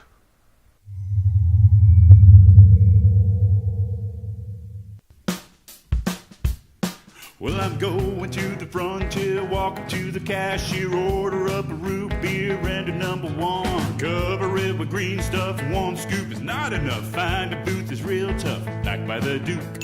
Meet my family, meet my friends in the quirkiest restaurant I have ever been. All of Albuquerque's favorite spot, it's the Frontier Restaurant.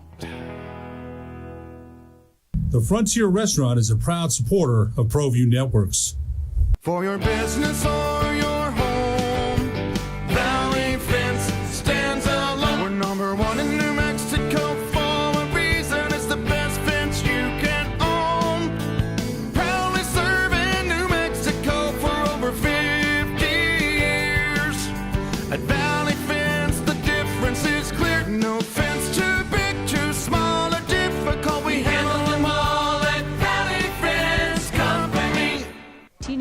love a party, especially during prom and graduation season.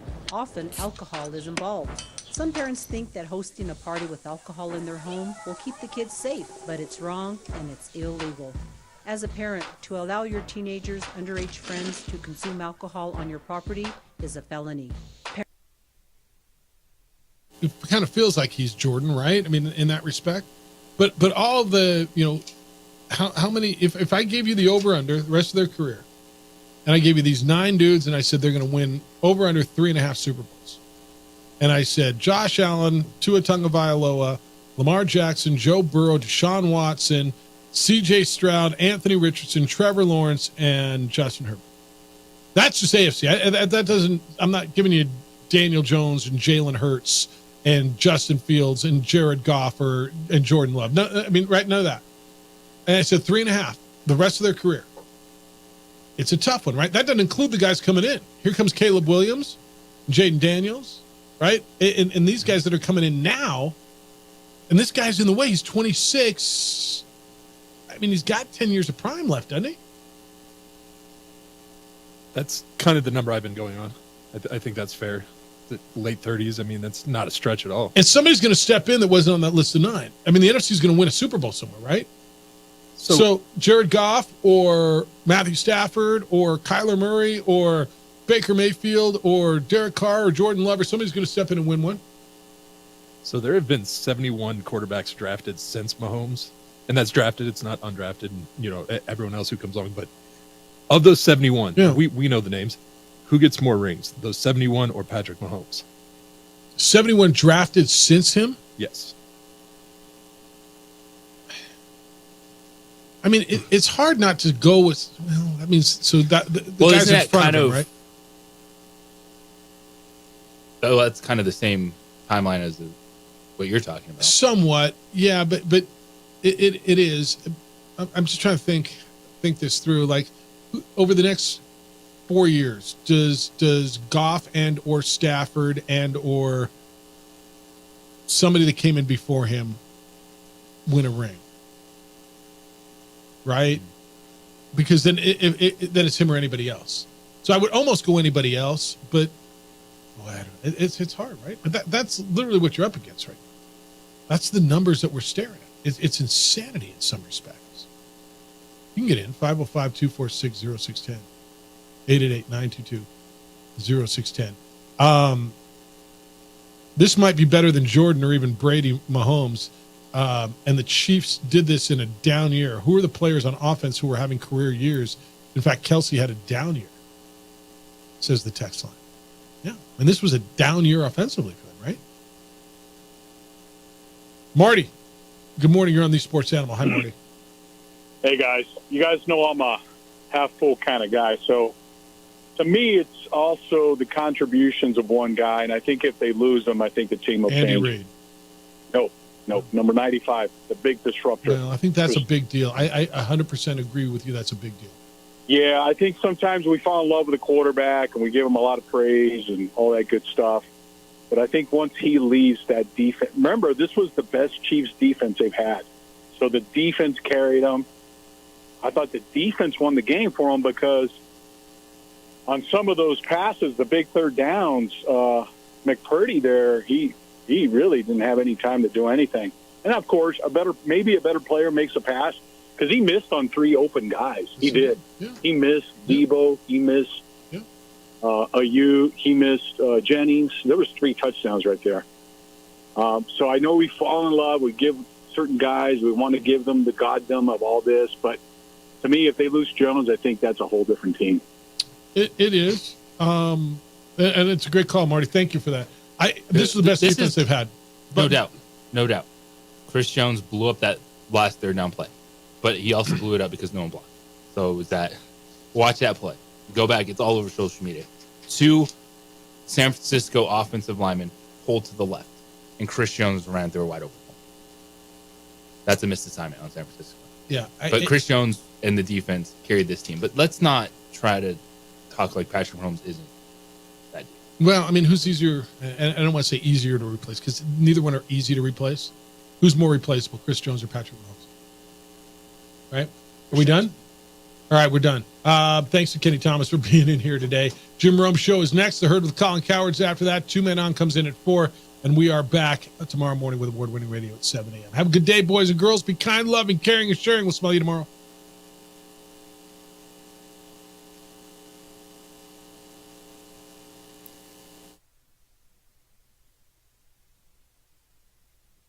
We would like to thank the following sponsors for making this broadcast possible. Hi, I'm Steve Stucker here for Dr. Robert Melendez and the Juliet Eye Institute. You may remember me like this, but no more. The glasses are gone. I tossed them months ago because of a brand new procedure from Dr. Melendez known as RLE, Refractive Lens Exchange. The latest technology, the best eyesight I've ever had in my life, and you can check it out by clicking on the link in the description right here.